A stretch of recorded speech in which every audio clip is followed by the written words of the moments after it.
Get up and get out. Get out. Get out.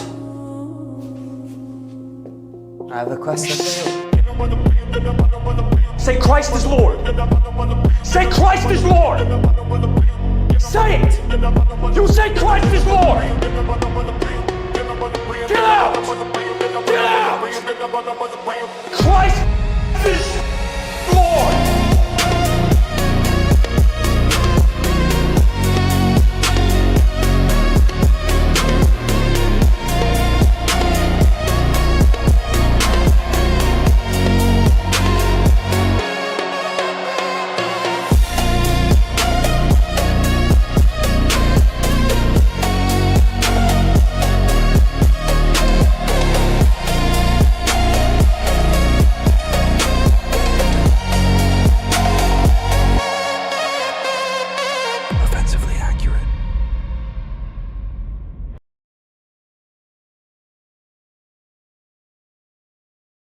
I am all out of sorts today, if you could not already tell. I'm like a minute late.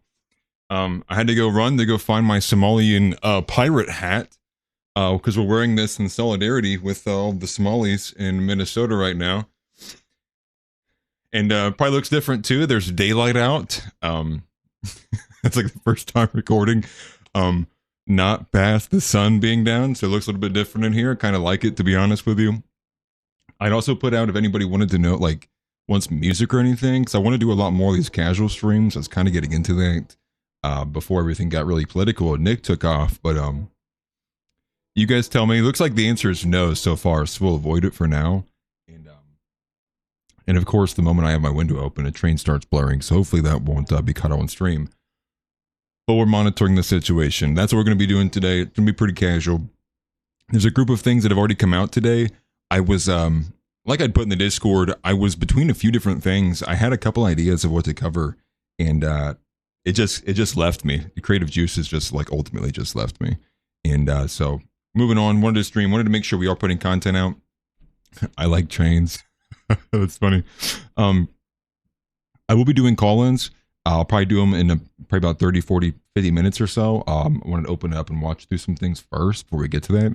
But I will open it up to call-ins. I'll drop it in the chat for you guys as well. But for some of the opening stuff, let's just start with is insane. Is Megyn Kelly is continuing her kind of like push against Mark Levin and all of these, mainly just Mark Levin, and we'll watch that. We have, it just keeps getting more and more insane, these kind of responses. And we got Ana Polina Luna said that she's now going to criminally refer Tim Walz and somebody else to the, to go ahead and get them. Just like, to me, it's just a joke. I don't care about the criminal referrals. I don't care about what's on a piece of paper. I care about putting these people behind bars. I care about Tim Walz basically and essentially leading and galvanizing an insurrection. I care about the fact that Zohran Mamdani and many other leaders across the nation are essentially going along with it, and they're going to try to play willfully ignorant about the rhetoric, about the fact that they're galvanizing people. And so I'm sure we'll see the fact that there's going to be people who are just showing up to Minneapolis who are from Seattle or Washington. Now, how many and how big will that be? I'm not sure, but ultimately, like, the rhetoric is there, and that's still the point. 1989 says the background is throwing him off. Used to the chill vibes. This is not chill. It's not chill enough. You can see my Orthodox Bible in the background. Or my sign that I can't get working because I don't have enough USB slots. I had to get one of these. I need more of these. Like these multi-USB power plugins. The only issue is I don't want like 40 of them in one room. So I need to get some better like plug-in strips, some safety stuff. Went to the store the other day. Dude, for two USB slots, for like in a power strip, it's like $47. Like, okay. Like, I'm just gonna go to a Black Neighborhood steal one, to be honest with you. No, that is a joke. So let's just get started. We're just gonna get right into it. It's gonna be heavy, kind of like React stream. You can see Ronnie's giving me shit. Same thing with Alan Hale. And no, I'm just kidding. Pretty good, guys. It looks like the answer is overwhelmingly no. Looks like my voice is too good. It can't be made impure with other sounds. It has to be raw. Has to be raw wigger maxing. Let's go to this first one here. We'll watch this. Tick said I took acid at 3 for the light show. What the F? That's funny. All right. So this is the first one. This is from me and Tunez. This is a bit of a longer one here. And Become Nunya was pretty spot on there. Let me find, where's the chat at, dude? Because the one that I have on the soundboard over here is just dog. Like it is literally dog water. Let me go to the one. Where was it at? I just saw it. Tucker and Meghan R. Kelly, 2 peas in the same controlled op pod. Yes. And I do agree to a huge extent. Let me make sure I publish this as well. You guys are seeing behind the scenes. Typically, I'm doing this already before you see me. That now it's on Spotify, the last episode. This one, however, won't be going on Atlas Raw. I'm going to make a new channel. I know, dude, that's what's going to be. I thought about Atlas TV, but dude, Atlas Raw is just so much better. I like it. I love you guys' suggestions. But this is the video I wanted to watch. It's a bit the longer one here. It's from me and Tunez. And this is more of the same of this Megyn Kelly kind of putting up against Mark Levin. But again, the first thing you notice is who is she on with? Well, Tucker Carlson. And but take a listen here, and because the rhetoric is clear. And she says a few things out loud that I don't know if she's aware that she's even saying. I would have to imagine she is. But just in the nature of this conversation, I think you can see how far the Overton window has shifted. But here it is. Mark Levin chose that picture of Jack Posobiec holding his rosary to attack, calling him, what I'm trying to remember the word. It was like wacko or freak. It was something extremely pejorative and diminishing. And I do have there's no accident that he chose that picture. If you Google this guy, you can find 10,000 pictures of him on the internet. It is not hard to find a suit and tie picture of Jack Posobiec or even Jack in a t-shirt if you want to make him look more casual. He chose that picture.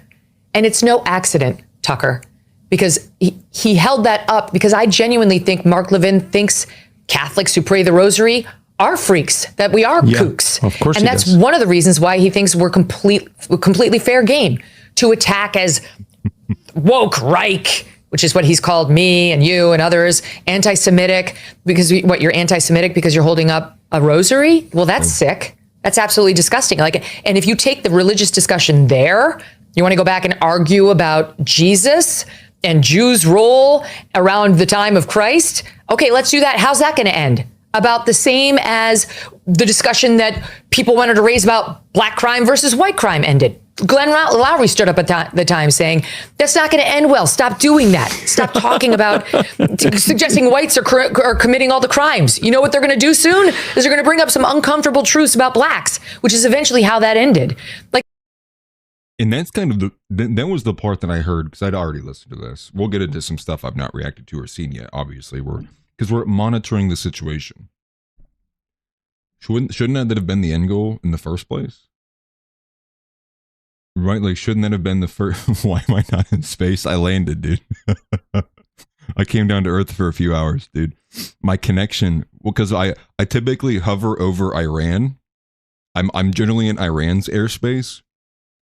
And because Israel won't stop bombing the shit out of Iran, my internet connection took a hit. So I had to hover over America. Just came down for a little bit. But the point that I was going to say there was she's like, you know, and how did that conversation end? Well, we reached some uncomfortable truth, but now we're talking about uncomfortable truths about black people. And it's like, shouldn't that have been like the purpose of the conversation was getting to the bottom of it? Like not sitting there going like, well, see how that conversation turned out. Now we just have uncomfortable truths hanging around. What is that? To me, I don't know. I guess just the way she said it just sounded odd to me. Was like, wouldn't the point be like that we're dealing with objective reality, and that like, and truth be told, the majority of truth is uncomfortable. It's why that's just what truth is for the most part. And I guess maybe this is just showing the kind of the operandi of how these conservatives act. Like they wanted to avoid that. Maybe that showed a little bit of like the fact of like her entire time as a conservative, you know, commentators, they were trying to avoid the conversation reaching that point. And it's like, aren't you kind of showing a bit of your hand here? Showing a bit of the fact that you are a facilitator, a gatekeeper? But again, I digress. Let's just stop, all right? Because never in my life, in arguing with someone like a Mark Levin, would I bring up his faith beliefs and call him a kook for them. That's just so hateful and disrespectful. Never would I do such a thing. But there's a reason he chose that photo with the rosary and tried to diminish Jack Posobiec, and I would argue Catholics and Christians who also pray the rosary. And I like what she said. I do overall like what she said. It's just generally good, you know, pushing back against people like Josh Hammer and Mark Levin. And Cowboys Chad says, wonder where the Overton window will be in 2030. You think about where most people are on issues of Israel, white genocide, feminism currently, and it's night and day from 2019, 2020. And yes, it is kind of curious to think where that will be. The thing is, like, historically inside of American politics, there's this idea of like the pendulum swinging. And part of this is under the framing that there's a generally like a censorship apparatus that seemingly sits outside of these power mechanics.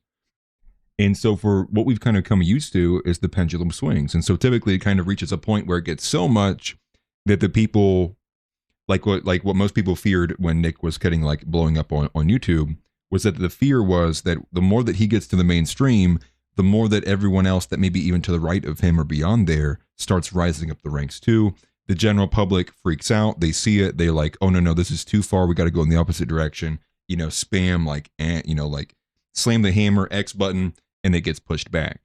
So the question is like, is this going to be the breakthrough of not only just the pendulum swinging through, or does this take us to a new thermostat setting, if you will? So for example, it's like so far for the past 50 years, you know, the United States is set at like 65 degrees. It's like, it's not where it wants to be. Some people are freezing. And maybe with this new rise in Nick, now the new thermostat setting's at 70, and we'll be battling between, 65 and 75 versus 60 and 70. You know, have we broken to the next level tier? It will be curious to see where that goes from here. And thank you very much, man. I appreciate that. Yes, make sure you do smash the like button. Helps tremendously. And G. Watson again, he says, Atlas, would be awesome to see you and Anomaly collab. I've, not that I've ever reached out to Anomaly, but I've followed him for a hot minute. I do like Anomaly. He's one of the, to me, he's one of the best, like, independent people out there. And if anything, he was kind of a bit more of he falls more to like that, where that Ian Carroll is. Now, I would imagine Anomaly's a lot more right-leaning than what Ian is. But that's kind of the vibe I got from Anomaly the first time I'd watched him, like an independent, like, truth seeker, who maybe has his own kind of different value sets that's not typically aligned with like right or left wing. But I would totally be down for a collab with Anomaly. He's a much bigger creator than I am, though, that's for sure. And Amy Semites, the 6-pointed star. This is another one that I ended up catching. That's anti-citrus, Travis. Was this leftist guy just like screaming his head off? And I'm pretty sure I didn't catch this on yesterday's show, but it was insane. And the thing is I feel like he is a paid agitator. Almost because it feels like what he's saying was a little prepared and not as like passionate and off the rip. And maybe you'll hear what I'm saying, or maybe you'll think I'm insane. But that's the vibe I got from it, was he was like a paid agitator. And he just like has a film crew. To me, it feels fake, but here it is. Just like with George Floyd. We not gonna, what? We gonna tear this motherfucker up. That's what the fuck has to happen. Does anybody know why we're given the Second Amendment right? Google it. It's to protect ourselves from a tyrannical government. That's true. The police are supposed to be on our side, fighting, pointing their guns at the fucking government. It's the facts. It's not for hunting. It's not for self-defense. It's to protect ourselves from a tyrannical government. It don't get no worse than this. It don't. Yep. What the fuck? I know that's right. What the fuck? I have a little baby. I have a little fucking baby, man. And it's like I had to adopt her to protect her from this shit. You put a baby to my gun's head. You put a gun to my baby's head. I'm gonna hurt somebody. Dropping IQ. That's what they're doing to us. I'm not Hispanic. I'm black. I used to be sitting home, smoking my weed, enjoying my money. Already in the process. I would say we're already in like the opening. We're definitely already in some kind of cold civil conflict between the sides. I think you can just see that just given the nature of like how quickly we went from, because before with George Floyd, it was like, there were riots in the street, but it was a little bit before we got to like people were just saying like the shots have been fired. when you see the reaction from people on Reddit, I think it's clear that we're much further along than where we're at with George Floyd. The crazy thing is too, is like, I don't know if you guys have seen this or not, but there's been a photo that's been floating around too, showing that like George Floyd was killed like 2-3 blocks away from where this Renee Nicole Good was killed. So maybe there's just something just generally off about that area in general, and obviously seeing the reaction from George Floyd, that area is heavily left wing biased, heavily like kind of dominated by that kind of social sphere. Race war, unsure at all. Yeah, seems forced. It seemed like he's speaking from the heart. That's kind of what I picked up from, was it was a little bit agitated, like it was prepared in some form. Don't die about this shit. I don't have no quality of life left. And if you think you do, you're fucking nuts. We don't have no quality of life left. My wife is a documented. She has her work permit. It's legit. She won't go to work because they'll take her still. They're taking people that have documents. They're taking kids. They're doing all, you guys, this is where the world ends. There's nothing left.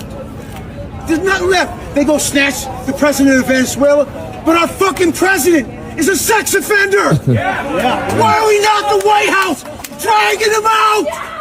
By his fucking collar. That's where we gotta go, you guys, the White House. This is only gonna go so far. This is bullshit. This is bullshit, you guys. And so, listen, this is what I've been saying. Like, when you can go to like some random town in Brooklyn, for example, or you can go to, and that's the thing, right? Like, I lean on that side. I do think he's right on that element with Trump and the Epstein files. But when like a random black dude in Brooklyn, you can just say, "Hey man, do you know who Jeffrey Epstein is?" And like he starts to smile.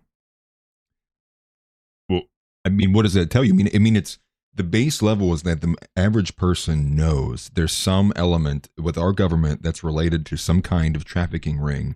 Now then that splinters off. Now most people, they go Israel, or you go like satanic or Illuminati, etc., whatever group you want to put in there. Regardless, it's that most people have this kind of underlying, they feel that this government is a bunch of like evil people.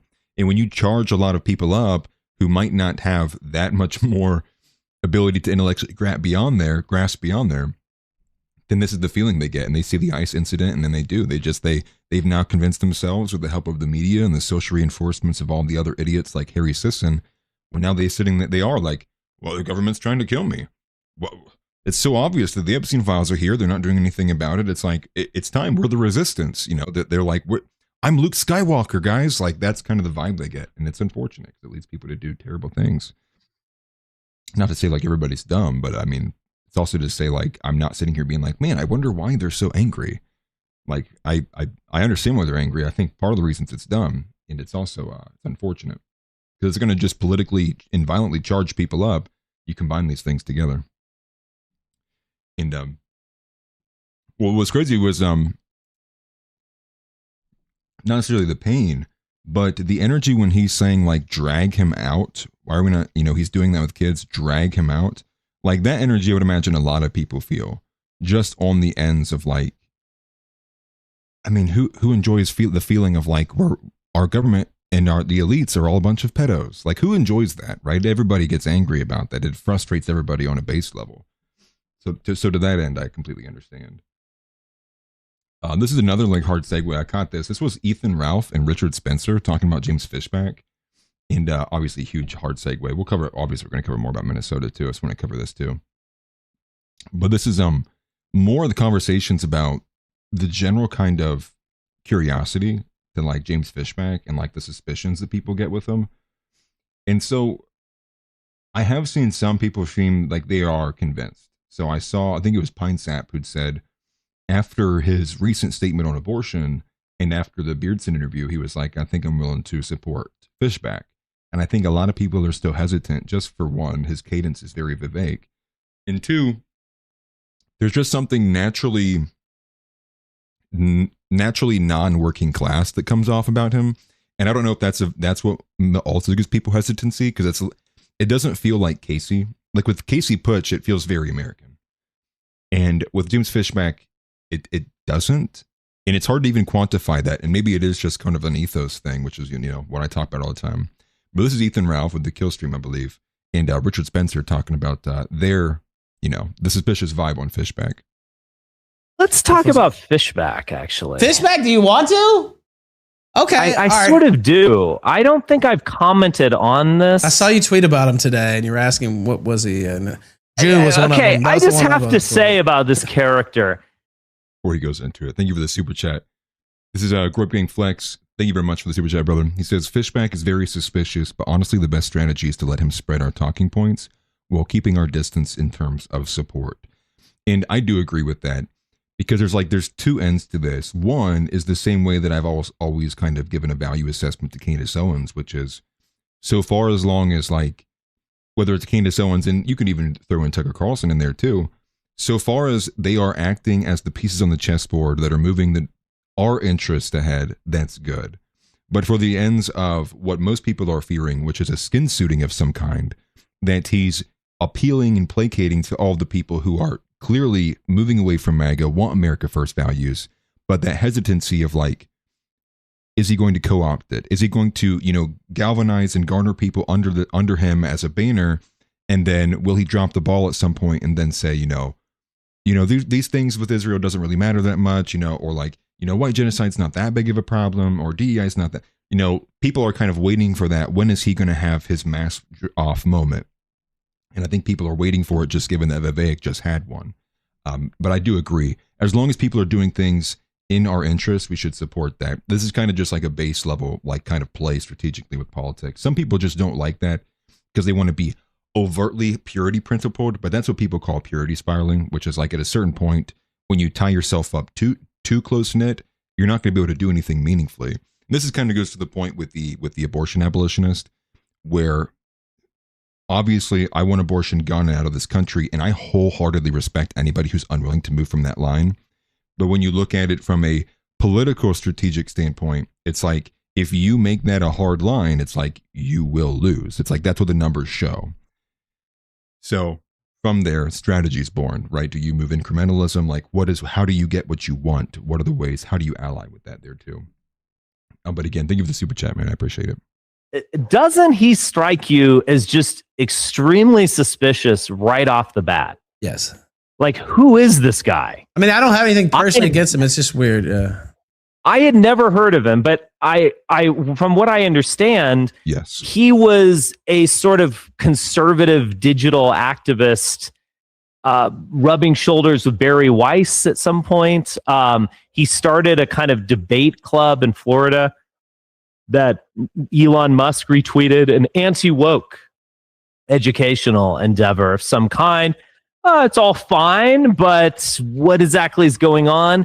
Personally, he described himself as an investment banker, but from what I've read, he seems to have been ejected from investment banking and had his car repossessed recently, which, look, if you told me, they repossessed my sports car, I'd be like, wow, it happens to everyone, but you're not running for governor. I don't know this. He's just shady. You don't know who he is exactly, what his background is. And he was positioning himself as an arch conservative, but he's really positioning himself as the AF Nicholas Fuentes candidate, even though no one's heard of him. And from what I understand, Nick doesn't know him. Nick hasn't endorsed him. Nick didn't tell him to get this campaign off the ground. But he's putting on the hat. He's talking about white genocide. We're going to shut down all abortions statewide. The great replacement is real. It seems on one hand like an internet candidate, but it also seems like a fake candidacy. And I wonder, some thoughts have crossed my mind about this character, and we'll never know because he would never admit this. I'm unsure when this happened. I'm assuming it was very recent. And to Jackson's point, yes, in the chat, as far as I understand, it wasn't a full, it was they did sectioned training where for portions of the training for ICE, they would do batches and be sent out with and be trained alongside with IDF, which some people make the jokes is this why they're so cruel when they go out and behave?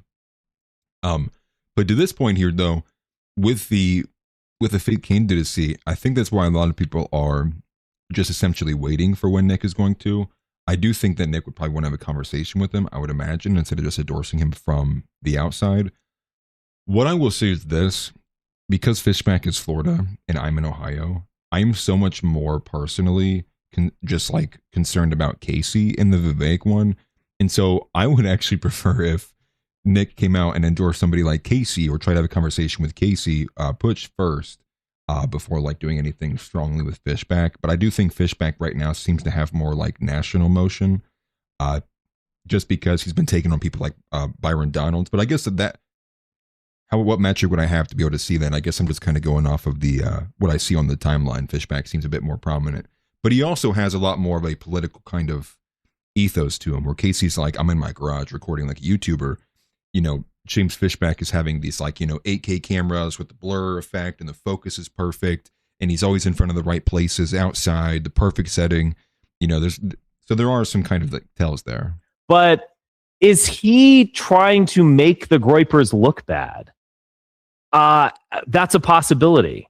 Is he trying to take all of the energy of the Groypers? If you can't beat them, join them. We want to. I mean, obviously, the Groypers are a smaller entity than the Republican Party, but like they're sizable now. They're having a lot of effect. Let's channel all those energies back to the GOP. That's one way of thinking about it. Is he just doing this sort of vanity campaign in order to collect information on voters? Anyone who gives him $10, you're on a list. You sell those lists. They're valuable. Weird Groyper, right-wing Trumpist of some kind. I don't know what to say, but all I will say is I am highly suspicious of this person. I don't know where he's coming from. I don't know who he is.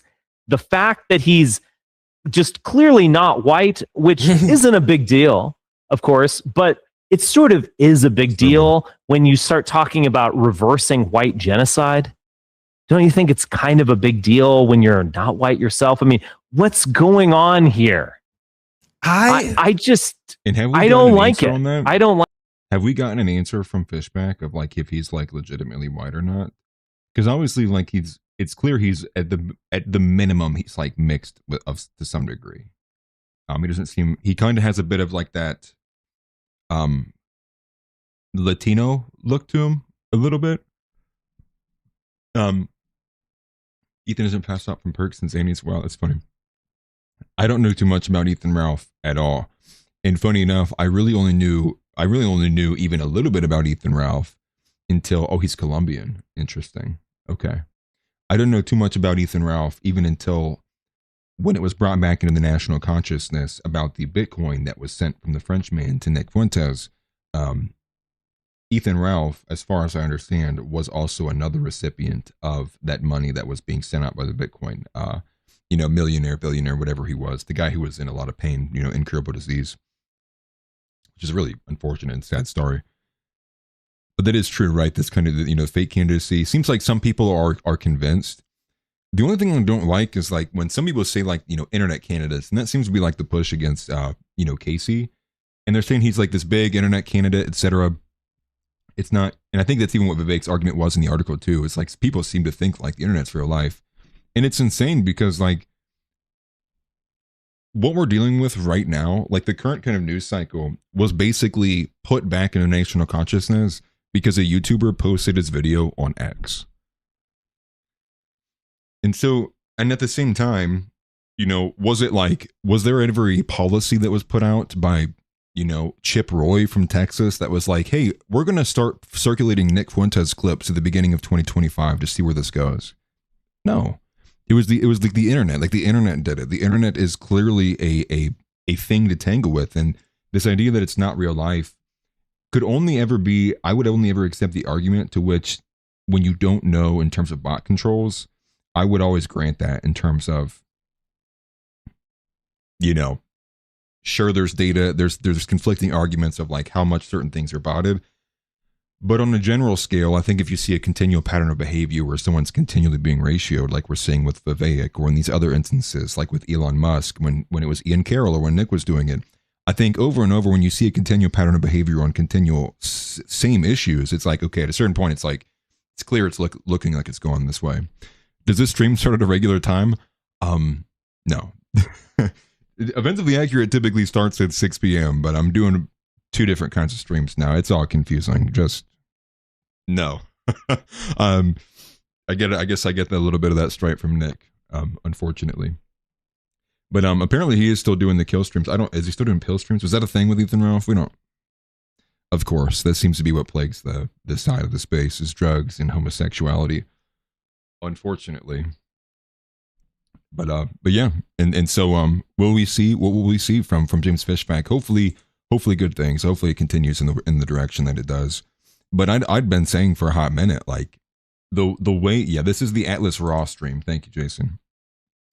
The same way that I've been saying back when I was even a part of Jar Openers, the way that this is opening up and the way that it's kind of compressing on both the generational line. Like you can see that, right? When you're looking at the support for Israel is just fleeing the youth. And I don't have the numbers in front of me, but it was, it's always been low for the youth on the left-wing side. But what matched it here recently was the youth on the right-wing side. And then when the youth on the right-wing side of Gen Z was like lower than single-digit numbers, I think they have officially compressed like the issue of Israel into such a singular one thing that many people find as like an umbrella issue that plagues a lot of other issues. Some candidate can just go up there and say, I will send money to anybody but Israel, and they would have a lot of play. Now, I do think it does matter ultimately that you need to get more than just likes on X, especially because you don't know where they might be coming from. And so it's the same thing with Casey, is like a lot of people may be liking him, but where he might run into problems is if he was been getting boosted by a bunch of South Carolinian guys. Not to say that Zeb's doing anything wrong, but to say if it's 10,000 South Carolinians who are liking his posts and are rooting for him, will that reflect in Ohio? I don't know, and I don't think that is a 1-for-1. I do think it's not far from a 1-for-1, but I do think those things do matter, and so in person I think is also still important. So we'll see though. We'll see what that. But I do think the internet is a lot more real life than what people would put on it. Then we had this one. This is another, again, we're going to move over to this one. We're jumping around on bookmarks here. But this was Dave Smith and Sneeko until they're disappeared. Right. Yeah, we'll see, man.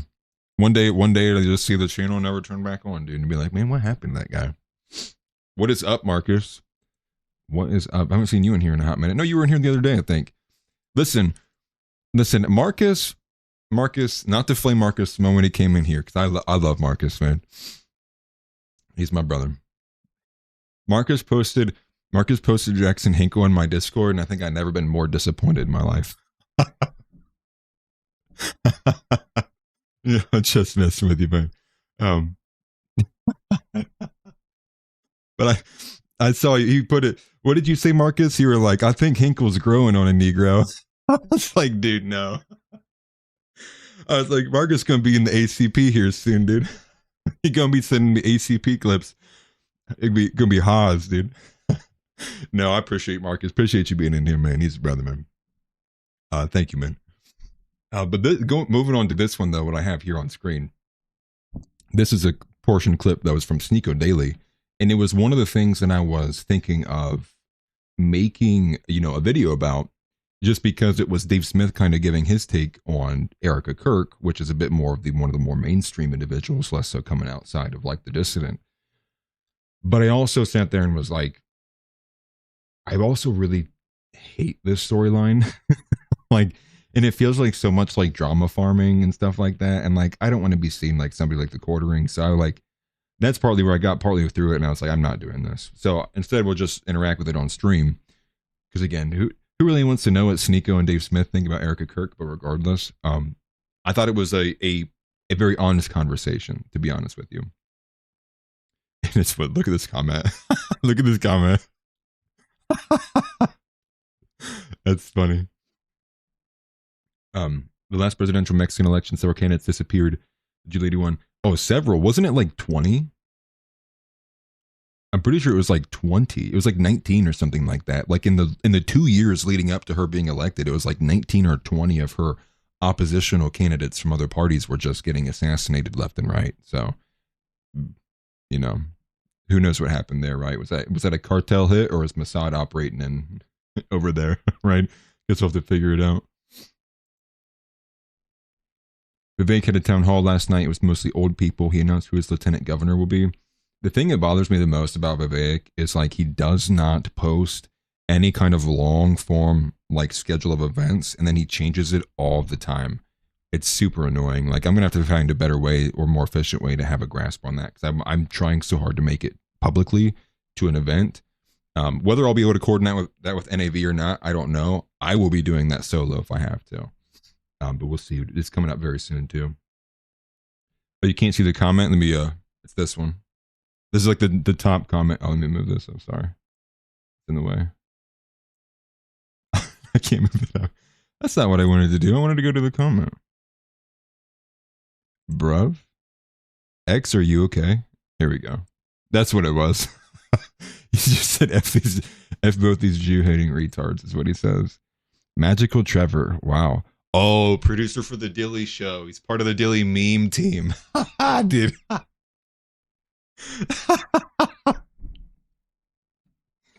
Oh my gosh. It figures, dude. It figures. You know what's funny is John Ward. I don't know if you guys are familiar with, but I'm sure most of you guys are familiar with John Ward. But he was even one of the bigger original like shit posters back in 2016, and he's been getting in it back and forth with all the Dilly meme team people. And for those who don't know, the Dilly meme team is like the hired by Trump essentially meme team who makes all of these, like when you see these edits of Trump where he's what was the one I can think of? Like the one that they got a lot of flack for like 2 years ago was the one that where Trump was on the cross. But they've made a lot of different memes since, largely a lot of like, you know, generated ones from AI now. But it's just funny. Of course, the person who's like coming in here to defend Trump and Erica Kirk is somebody from the meme team. It's such a joke. They've became everything that they hated. They are like the most sensitive people you will see online. And they're supposed to be the ones who are making memes for Trump. Like, sad state. But this is their overall take here of like Erica Kirk, and it's more so kind of Dave Smith opening up than it is Sneeko. Like Erica Kirk, for example, I think the vast majority of people have seen how ridiculous it is that she's doing WWE entrances with fireworks everywhere. You've seen the memes where they're saying that she's Britney Spears showing up on the stage. Like everybody grieves differently. The memes. And the memes are so good. Yeah, and she's like twerking next to Nicki Minaj at Turning Point USA. But then if you look deeper, it's like, wait, her father was a research director for Raytheon who was contracting missiles for Israel. And she was a beauty pageant girl for Trump. And she was 5 years older and she met Charlie Kirk in Israel or saw him there for the first time. Wait, is she a Fed? So what, can we trust Charlie Kirk? How much of this is all part of a bigger operation? How many talking heads are really feds, talking feds? Well, yeah, I mean, look, there's a lot. You just threw at me there, and I do get your point. And I didn't know about them meeting in Israel. That's the first I'm hearing of that. Yeah, there's many speeches. It's kind of shady how the story changes, but there's several speeches where she said she first spotted him on a pilgrimage and saw Charlie Kirk in Israel. Yeah. Look, it's such a weird thing because like even like the last time we talked was like real shortly after Charlie got killed. Right. I wasn't. You know, I had an idea, and I hate to cut it like right there, but this is real quick. I had an idea. I think I want to get a wall. I want to get the wall in Jerusalem, the wall in Israel. I want a replica, and I want it right here. So every time something happens, I'm just gonna touch the wall, dude. Like close friends with Charlie Kirk, but like I knew him, and we texted, and we did shows together a few times, and so it's like a weird feeling almost where you're like, at first I'm like, well, look, this was kind of like my friend, not a close friend, but like my friend's widow, so I could never criticize her but then like after a while it's like wait, you're running Turning Point now, you're doing media appearances now, you're telling us we have to trust the Justice Department now you're like kind of stepping into a lane where you don't get to be above criticism, and the more and more you do that, the more it's just like kind of comfortable to go, hey, what is going on here? This is, first of all, look, the way they've handled the whole thing has been the most tasteless shit I've ever seen in my life. No, that's the zinger, right? The most tasteless shit he's ever seen in his entire life. And I think that's the kicker, you know, and I'll use this example all the time, specifically because, like, for one, my mother is like the sweetest and most dearest to my heart woman on the entire planet, you know, besides my wife.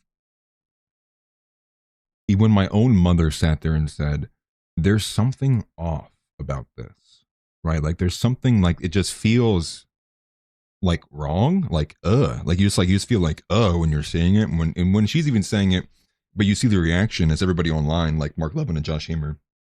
Wow, any reaction to Erica Kirk besides getting on your knees and weeping with her? It's like, wow, you must be a ghoul. You must hate people. It's like that's a little disingenuous. It's just disgusting. Like I'm sorry. Like, and I know I try my best to be like charitable and to go like, hey, I'm like a Northeastern Jew, and most of my experience is kind of with like New York people, and I mean like my wife is Catholic, but she's like a New Jersey Catholic. But comedian? You watch like a funeral service, and you decide like days after this guy got killed to like you're gonna have a mini Republican National Convention with pyrotechs and like all this shit. This is weird, dude. This is like it's not even in bad taste. It's fucking tasteless. And then I've just seen she's got caught lying. Like even just kind of trivial, not that important lies. But like, did you see the thing where like she said that she didn't date for 5 years before Charlie Kirk, and she doesn't drink, and then there's like, no, you're like all over the internet drinking and dating. So okay, but like I don't know, what are you doing? So you're kind of a fake. You're kind of like not really the Christian that you're trying. And then just the clear Ooh. He said the one that they would literally crucify you for, which is it doesn't seem like you are the Christian that you're attempting to portray. And overtly doesn't that seem to describe the entire conservative movement? Thus, we arrive at the crux of one of these problems. Obvious overacting in every performance that she's giving. It's very, very strange behavior. And I don't know what to make of it, but it is weird. And yeah, at a certain point, you're like, yeah, I'm comfortable calling that out. And it should have been called out. It should have been getting called out a lot more than what it was even initially, right? But it wasn't, because everybody was going at literally everyone saying, wow, like, can't you wait? Like, was the body even warm? The body was still warm when you said that? Just insane of a response. But you just see that here. Most tasteless shit I've seen in my life. It's effing disgusting. And I agree. And it would have been easier to probably stomach. True. That's so true. It would have been easier to stomach the whole thing with Erica Kirk if it just wouldn't have been also like matched with vote here. Here's like and here's where he died, like in this one tent. You want to come stand in the replica, take your photo. Also, make sure you register to vote. Charlie would have wanted you to register to vote. Charlie would have wanted. It's like, dude, they squeezed every ounce of that they could, and it seems like they're almost still trying to do so. I mean, I don't have any in front of me, and I don't remember like the exact rhetoric on them too. But do you guys remember like the letters they were sending out, and like the different emails that were floating out as well that were, please help me. I'm asking you. I'm begging you to please support TPUSA. We must continue Charlie's mission. And it was like 48 hours after the event had happened. It was moving so quickly. It felt like they were running it like a business into the ground. Dick says he was all in being a raunchy LOS founder, then got married, read a few books, ran for a political office, and is now this. Well, yeah, and it is funny that people, everybody refers to Dave Smith as a comedian, but if anything, like he's probably a lot better of a political commentator than he is anything else. That is kind of curious. Maybe I would have to go really back in the day. And part of it probably is, dude, I've heard this song a million times. We Are Charlie Kirk. I bet you a part of it is, though, once you're in politics for a hot minute and you're in it the way that he's been, your funny bone might leave you, honestly, being inundated with that kind of stuff all the time. But going to Minnesota, going back to, monitoring more of the situation here, this blew me away. And I saw this from the donut operator. Yeah, just mainly just political commentator now. I don't think he does any comedy stuff at all anymore. At least not that I would know of. But again, I don't really follow Dave that well. Donut operator, right? So I know there's mixed opinions about him. But he says, dude, same agent was dragged down the road by an illegal 6 months ago. Now, this is insane. And I think this actually, for one, if there would be anything that might help this man's argument even more than what he already has, it would be something like this precedent here.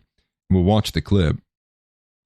But it says, breaking, the same ICE agent appears to have been dragged roughly 300 feet while executing an arrest warrant on an illegal alien.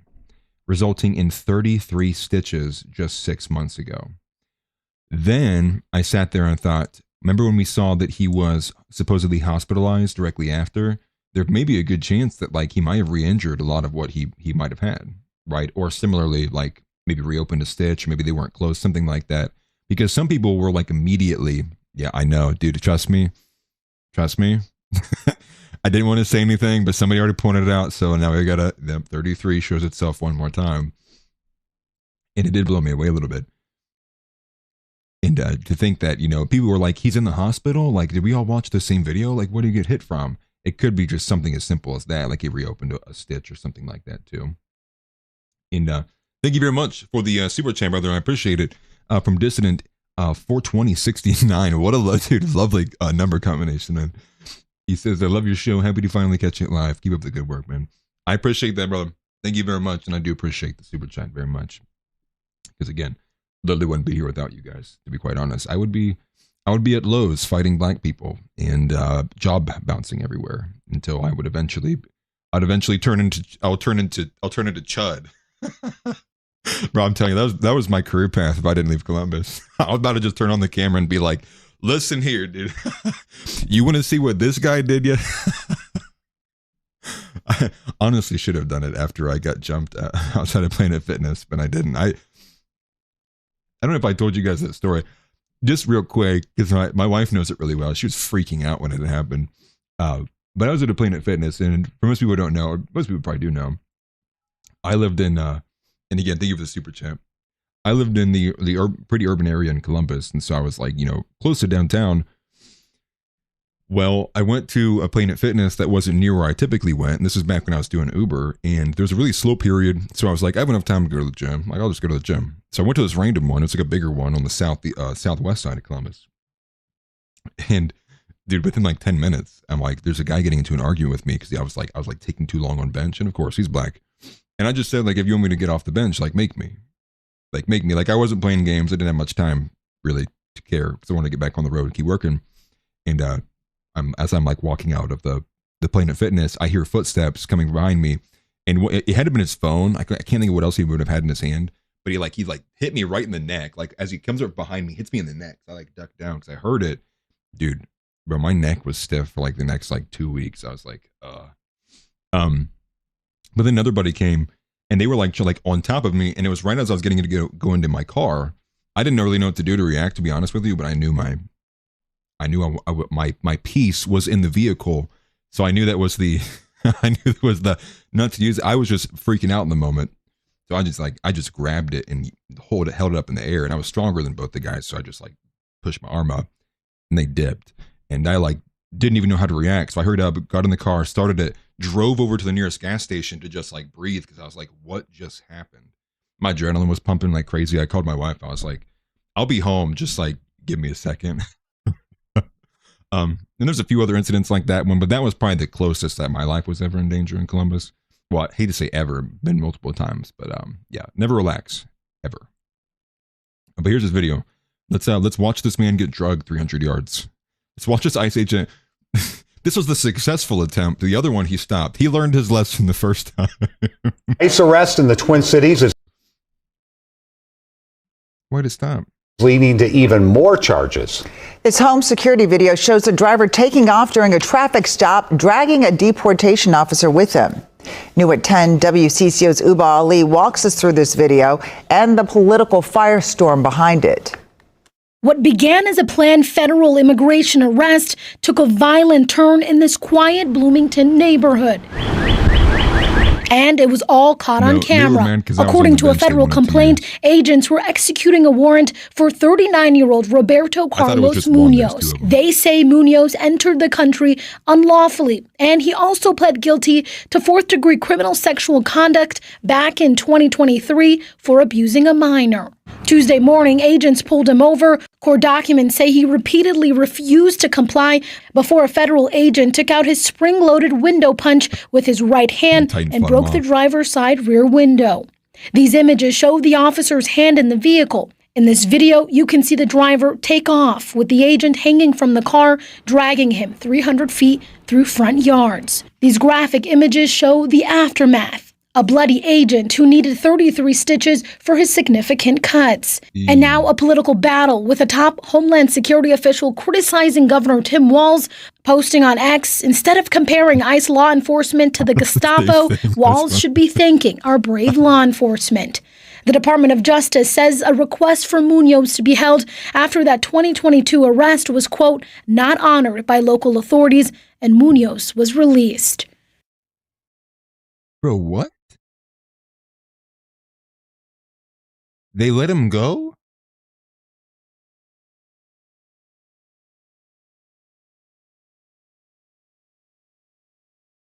Request for Munoz to be held after that 22 arrest was, quote, not honored, and he was released. Oh my gosh. Yeah, she said 33, I believe. That is insane. Yeah, the 33 cuts. I'm positive. Where was it at? Over here. She's reciting it. Parts. These graphic images show the aftermath. A bloody agent who needed 33 stitches for his significant cuts. 33 stitches for his significant cuts. Still, that's insane. But what I don't get is that said 2022.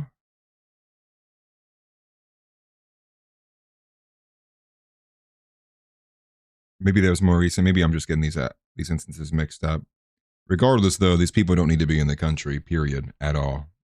That is insane. Yeah, look at the Minnesota right there reporting here at the very end. Ah, lovely. Thank you, CBS. This is our best. Average Minnesota reporter in the year of our Lord 2025. 2026. Is it 2026, dude? Is it? Am I even on Earth anymore? ICE or Freemasons? Is it? How far are we going down the rabbit hole here? Then I got this. This is another hard segue moving away. Let me bounce some of these out of here before the computer starts flaming. The White House, this is from AF Post. This is kind of crazy. At least she has a job. Hey, that's true. That is true. She's not running a daycare. That's fair. You know what? That is actually fair. I'd be curious if she's on welfare. AF Post says the White House kept Director of National Intelligence Tulsi Gabbard out of months of planning meetings related to the ousting of Maduro. According to people familiar with internal discussions, officials were concerned that her past opposition to military action in Venezuela would make her hesitant to support the planned operation. Some aides privately joked that the DNI title stood for Do Not Invite. Now, this is going to go so hard for anybody who was like extremely interventionist and is a fan of Tulsi Gabbard, but and some of the comments here says that Vance just said this was false. I really don't particularly trust the administration, but again, there could be an element of which it's not completely true. She's gray streaked again. It could be an older photo. Is she? Let's look this up, dude. This is top. This is what we monitor the situation for. Tulsi Gabbard, dude. Is she gray streaking again? Can we find a recent post? Not from 2019. Can we find a recent? Here we go. This is like from January 1st. This is from her. I don't think so. Oh no, yeah, she's gray streaked again. You can see right there. She's gray streaked again, man. But that is kind of the point, right? Was like she was brought in and roped in under like the big umbrella of the administration for MAGA, and like they're boxing her out, knowing like what she would do, what her intentions are, and that is kind of the point. And that was the play from the administration, was like they brought her in just to gather votes. It wasn't because they actually wanted her in there. It's a natural gray streak. I highly doubt that, but maybe. Could be right. That's funny. You see that? It's like an old bookmark. You know what's funny about that is these are my bookmarks from like 2014. You can see let me move my camera. You see my Ohio State one? Or no, my Ohio State one's not there. Where's my Ohio State one? Well, regardless, I had like an Ohio State portal on the bookmarks there because I switched to Brave and it imported like my old profile, and it keeps importing my old profile. But maxed. I am maxed on Osirif. On everything actually besides on where my main's at. Besides mining, I'm like a little bit away from Slayer and something else. But I barely touch it anymore. That's funny that you caught it though. That's hilarious.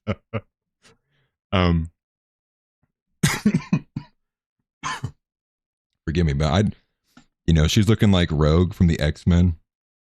And classic e-girl stuff. The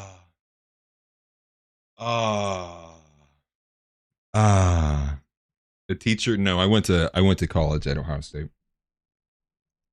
But that's our top knowledge there from DNI, from Tulsi Gabbard. So that's going to be a hotbed of red meat from people who are like, whoa, no way. Like, wow, the Trump administration, really?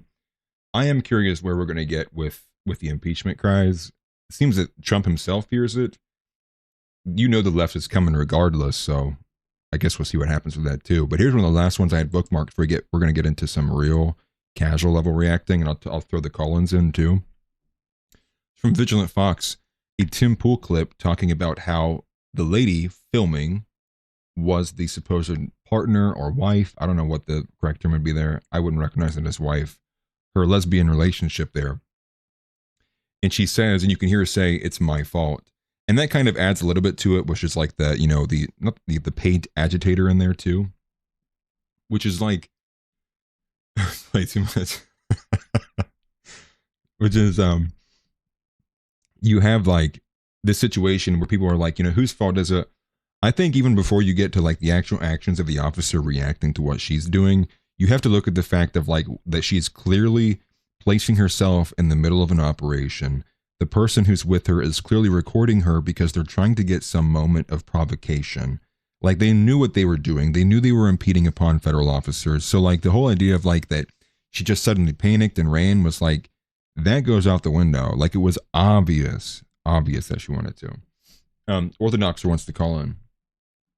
Is he just like in Discord? You're just like in Discord hanging out, not in the chat here? But yeah, let me do it here. And we'll copy that link here, and then once we watch this, I'll drop it in the I'm gonna drop the call in once we watch this into the live chat. Yes, sir, brother. So here we go. This is Tim Pool's take on it. And I'm sure you guys love Mr. Tim Pool. Well, I initially said that I believed she wasn't intending to hit the officer and was trying to flee, but still put the officer in fear of harm. No, I've changed my mind. I'm going to show you the slowed down footage that I believe proves this woman was intending to kill that ICE agent. Watch the officer. Like, I don't know if that's the case either. I've seen what he's about to say, but it feels like people are going too far out of bounds. I do think there's a little bit of gray here. Who has his gun drawn. Look at his feet right here in the back left. Let me make it a little bit easier for you guys to see. As I pull this forward, notice his feet both slide backwards. You see his foot sliding? Yeah, he's not taking a step. He's being hit by the vehicle. Now I can already hear you saying, hold on, Tim. If you're up against a vehicle and it accelerates and it pushes you out of the way, that doesn't warrant shooting somebody. Agreed. Let's go back to the lie. Here's the officer. Here's the vehicle reversing. The officer is not in front of the vehicle. She reverses, and now he is in front of the vehicle. He initially is to the right of the vehicle. By all means, argue he should not have placed himself in this position. We're talking about seconds. Now watch this. The vehicle stops here. The wheels are pointed left. As you can see, the officer is standing right in front of the vehicle. Now watch this. Right there. You see the front tire? Watch the front tire right here. The wheels are pointed left, and she accelerates. The wheel spins out on ice. Closer to the truth. Then, with the wheels pointed at the officer, having spun out already, meaning the officer can hear the engine rev with it pointed at him, he draws his weapon. And in a second, because this is slow mode, she then begins to turn right, hitting him, and he shoots. I want to stress this again. Her front tire on her SUV is spinning out on the ice. You can see it right there. It spins on the ground. It slips. The officer who was not standing in front of the vehicle before she backed up and pointed at him and then accelerates with her tires spinning out and then moving forward. He draws his weapon and then the wheel turns to the right. Now, of course, people. And the thing is, too, like with where they're at as well, like there's no telling if she was about to catch a dry patch of road and that would have started launching the vehicle towards him. So I'm not sitting here saying like the officer's not justified at all. I'm just saying to say that she had a full intention to kill, like run over and kill him is like, I don't think there's enough on the video to present that. I do think though that she was clearly trying to agitate. She definitely wanted to hit him.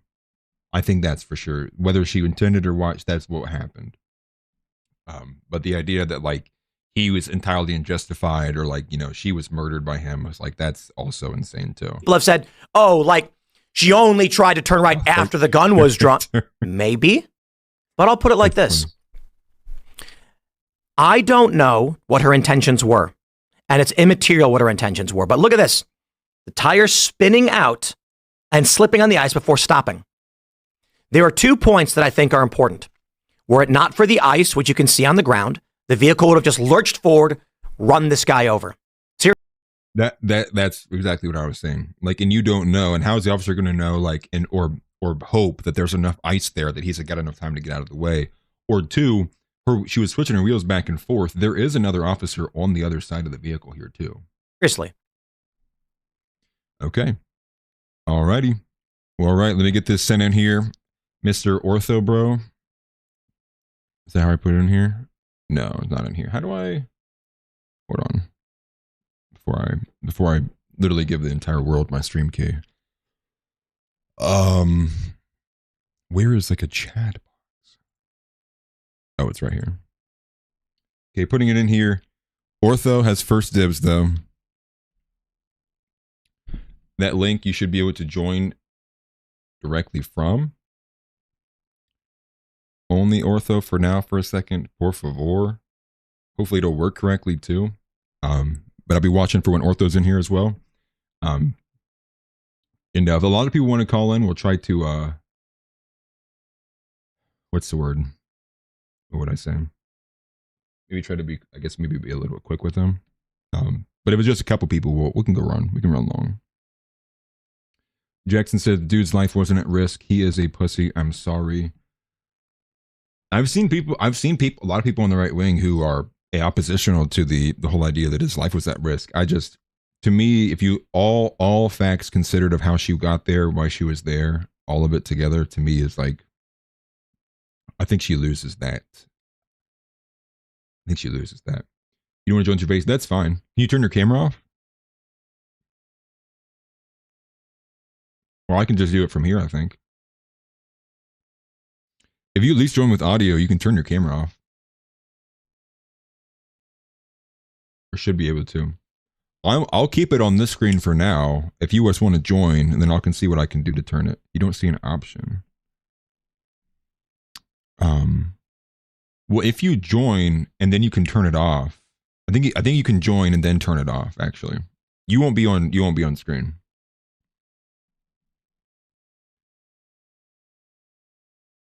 Okay, so it looks like you're in here. Okay, just make sure you don't turn your camera on. I can hear you. Chat can't hear you yet. But perfect. Okay, that works. Let me put over here. Bring this in. That way I can put your audio in. Copy this link and man, dude, it's been a hot minute since I've done this.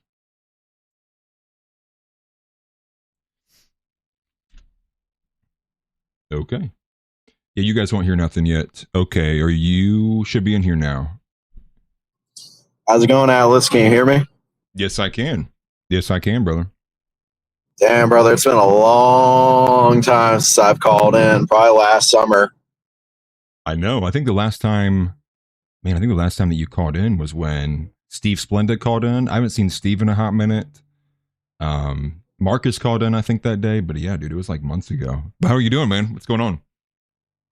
Doing all right. I'm actually on my way. I'm driving to the grocery store, and I was like, I gotta jump on this because I don't know when's the next time I'm gonna talk to you. So, yeah. What's the situation we're monitoring today? Like Venezuela and George Floyd over here? Yeah, George. Yeah, we're mainly monitoring George Floyd and everything happened with Minnesota. And I had thought about making a video today, but just the whole thing. Oh, there's super echo. Oh, it's really bad. Oh, I'm sorry, brother. My audio is terrible. I'll hang up. No, you're good. I got it. I fixed it. Okay. No worries. Don't worry. I just reacted to the chat. But no, I was saying I wanted to make a video today, but I also didn't want to make it about anything that I felt was like unimportant. And it felt like there was a lot of like unimportant stuff happening. And then you see what's going on, it's moving fast. And so I just wanted to like, what's better than just casually react to things as they happen? And it's also curious because there's people who have a seemingly split on where they are with this. What is your thought on the Minnesota situation? Like, what do you think about it? Do you think the officer was justified? Where do you think it goes from here? I will plead ignorance on this topic. I've only heard from people I trust say that the ICE officer was justified, and I don't feel too bad for her.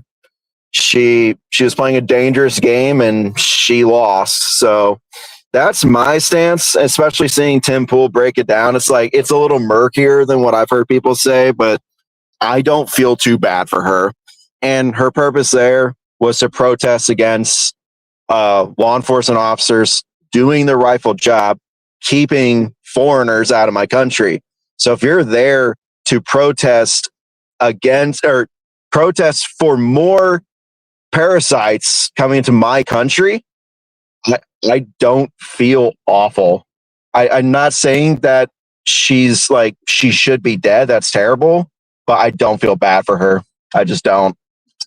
Yeah, I'm probably exactly where you are. And and I just see it as like the whole thing too is like we need to see, because there's this I would just say rumor, but there is a report that the car that she was in had Missouri plates on it. So then the question is like, was she actually living in Minneapolis, or like did she see this was going on and like seize an opportunity and she was like, I'm gonna go get this viral moment up in Minneapolis and like defend the Somalians, right? And so I guess to that end, I'm just, if that was it, and she was like she's a tried and true agitator. She goes to multiple events. It's like she knew what the deal was. She knew what she was doing. And it's hard to say like she just like, for one, she blocked the street with her vehicle. And I think too, when we saw some other footage, it was clear that like they had areas like fenced off. So the question is, should she get pushed past barriers to just put herself in between 4 or 5 different agents? Yeah, I'm right there with you. Like, I don't feel bad. I do think it's a bad situation overall. And I do feel bad. And I think that ultimately it sucks because I think that it's going to get adjudicated in court. What I would add to there too, the worst thing from the officer's end is that final frame, which is the second shot that he fires. If you pause it on that frame, he's like extending it into her window when the vehicle's like out of the way at that point. I think they'll use that in court against him. So curious how it plans out. If it goes to court, do you think he's going to jail or he's getting off? Question is, Atlas, is he white? That will determine his fate. Unfortunately, the whole deck is stacked against us white men, especially white Christian straight men. We are public enemy number one. If that officer is white, he is pretty screwed, to be honest, no matter how justified it is. And even if he killed a fellow white person, but it's like, it's not going to go well. I hope he doesn't get Derek Chauvin, even though Derek Chauvin did absolutely nothing wrong at all. And this guy, I have no idea. Information's still new. I'm not going to say he was 100% justified in what he did. From what I'm seeing so far, most likely. But I can't comment for certainty. But yeah. I want to know what the race of the officer is. I'm very curious now. I'm positive that he's white. I think if we can, I'll go back to you should be able to see this on your side, I believe. If I go back to the Timcast, the Tim Pool one, they had a picture of him. It'll be the one that he's in the hospital. But I'm positive that he is white. Do I have it here? Not here. Is it in this one? No, it was in the one we got drugged. Let me grab this one. from Minnesota, CBS News.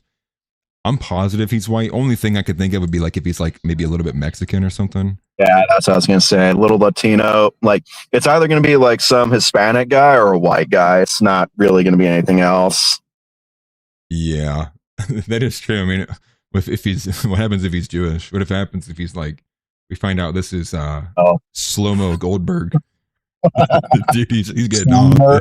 Slow-Mo shekel. I almost said the K word. My bad. That would have mattered. I'm sorry. This is why I don't do call-ins. Oh, it's okay. It's okay. I'm controlling myself. I'm a quick side tangent, or not tangent, but comment. Do you know who iHypocrite is? Yeah, LP. Yeah, I love LP. I've been on his Saturday shows like a ton, so I've clamped down on my foul language because a super chatter got his stream pulled down the other day. He was on thin ice for a while, but yeah. Anyway, I got my language under control. What were you gonna say next? Before I derailed? No, you're good. You're good. No, I know LP. I was gonna say he had a great response the other day. I'm trying to think. Thank you, Time for Super Chat. He had a great response to, I cannot think of whose it was. It was somebody making a post about, it was like ethno-nationalism is a sin. I think that was like the post. I can't remember what kind of, global homo pastor it came from, but he ratioed the dude and he was like, my brother in Christ. Like ethne, it means is the same word used for nation in the Bible. Like you are, like what you're saying means nothing. And then I think he ended it with like, you're making a case that God sinned. And it was such a great response to like what these guys are putting forward. LP's becoming one of my favorite guys to listen to too. And I know a lot of guys in chat listen to him too. Dude, his newest video he dropped right before Christmas, Why I'm a Racist or whatever, phenomenal. If you haven't watched it, it's amazing. Everyone should watch it. Yes, it gave me inspiration for how I want to style, because I want to make a similar video like that, but in the framing of not why I'm racist, but why I'm voting for Casey Putsch for Ohio, and try to combine like all the elements, but make it like Ohio oriented. But yeah, it was a great video. I like the guy a lot. Mm-hmm. Got to keep Vivek out of that governor's seat, dude. We cannot let him take your state. I know, and I would say to me, I think. It's hard because both Florida and Ohio are valuable, but I do think that Ohio is the one that's on like closer to like being consumed by like this kind of ideology. I think Florida's got a bit more of a fighting chance just because it's Florida. It possesses the Florida man. Ohio, I just have less faith in Ohio surviving a kind of like takeover like that from Vivek. But I'll read the super chat here from Titan. He says, my biggest issue is why are people doing this when they have kids?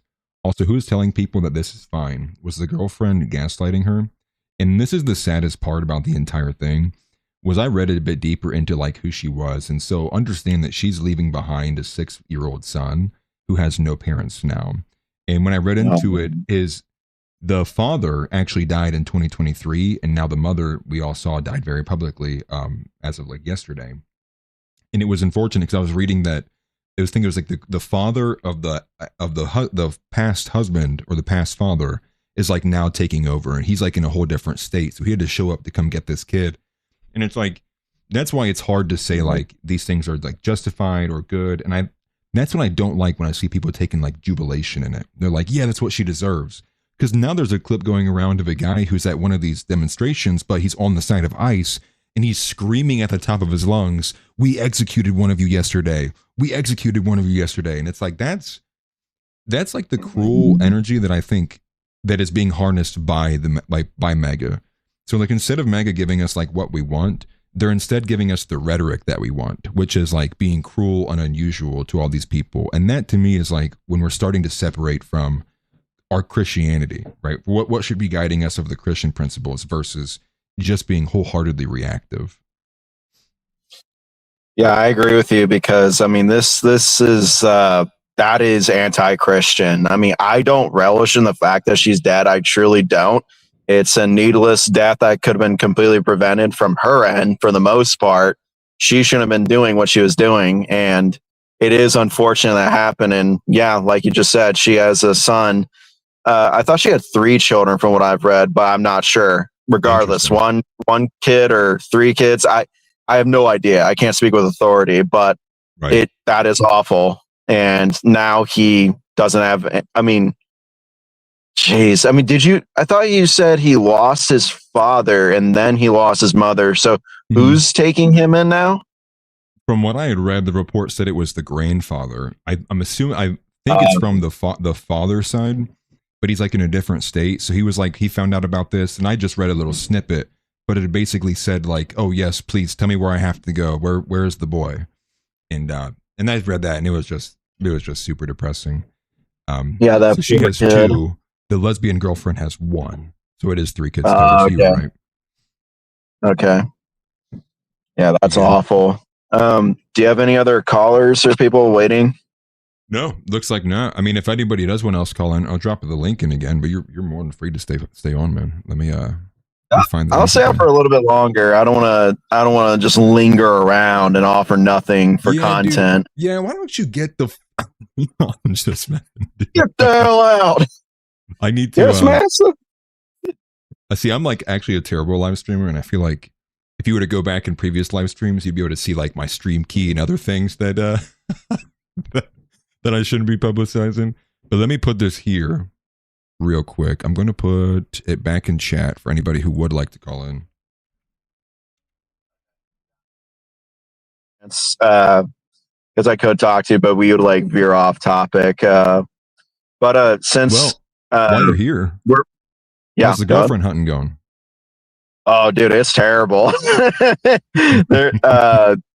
I think I mean, people will know in the Discord, like I've not been having a good fair share. Or I've not been doing too well on that front. It's been a very uphill battle.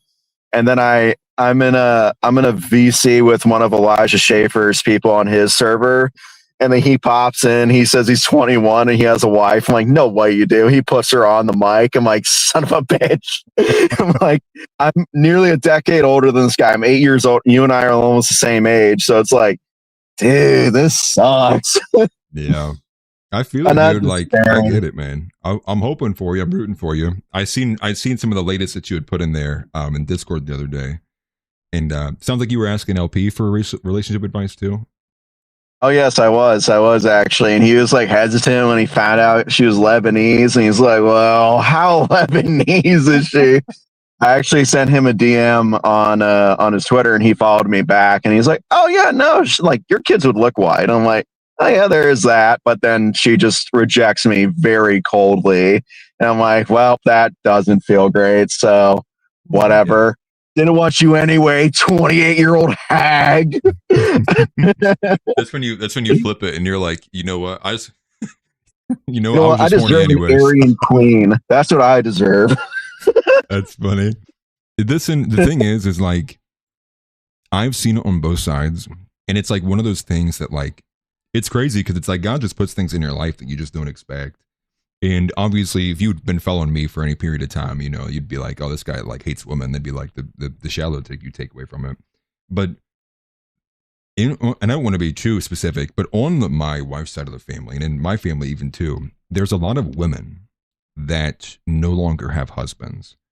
And dude, it is, and it's not because like they like passed away or anything. It's just because like they were in situations where like they got divorced and now they're alone all the time.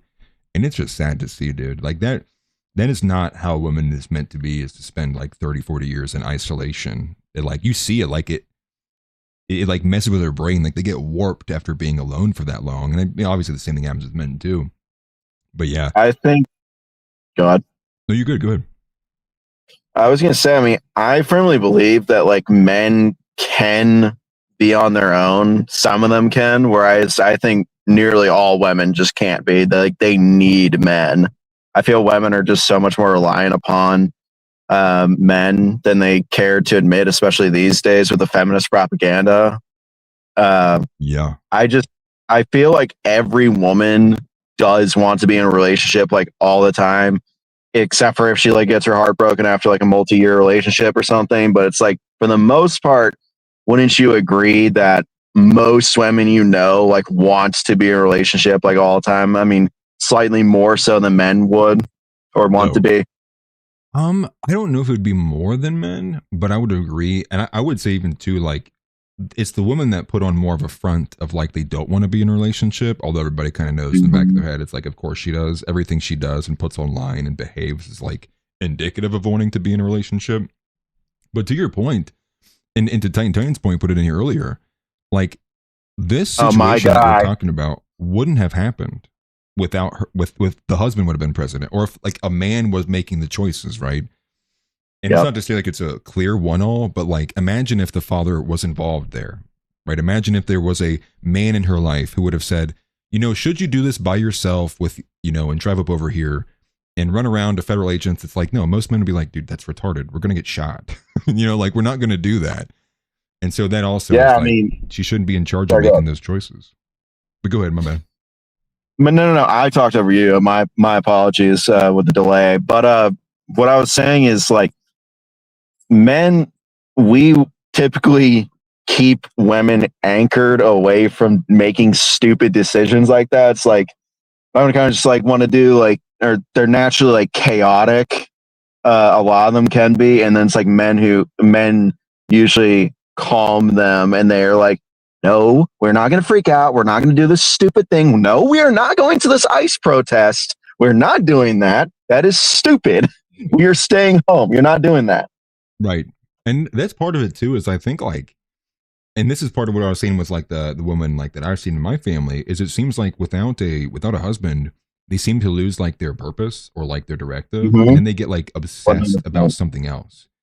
And what it seems like with this woman is like she got obsessed about politics and political stuff. And now that's like what her life was. And now she's showing up to all these random events that she shouldn't be at. And it's like, and that's the worst thing, is like now your child is going to more so be told like the truth about who his mom and dad was through like the lens of the way the media is covering this. Like they're not going to be able to escape that. It's going to kind of foretell a little bit of like their life.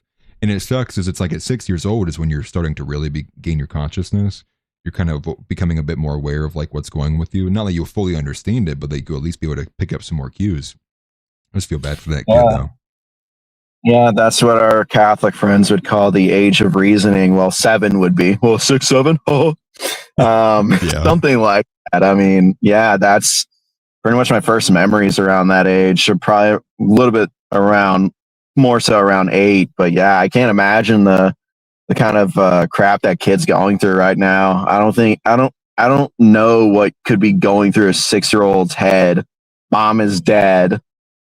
Dad is, I don't know where dad is. And now grandpa's picking me up. What's happening here?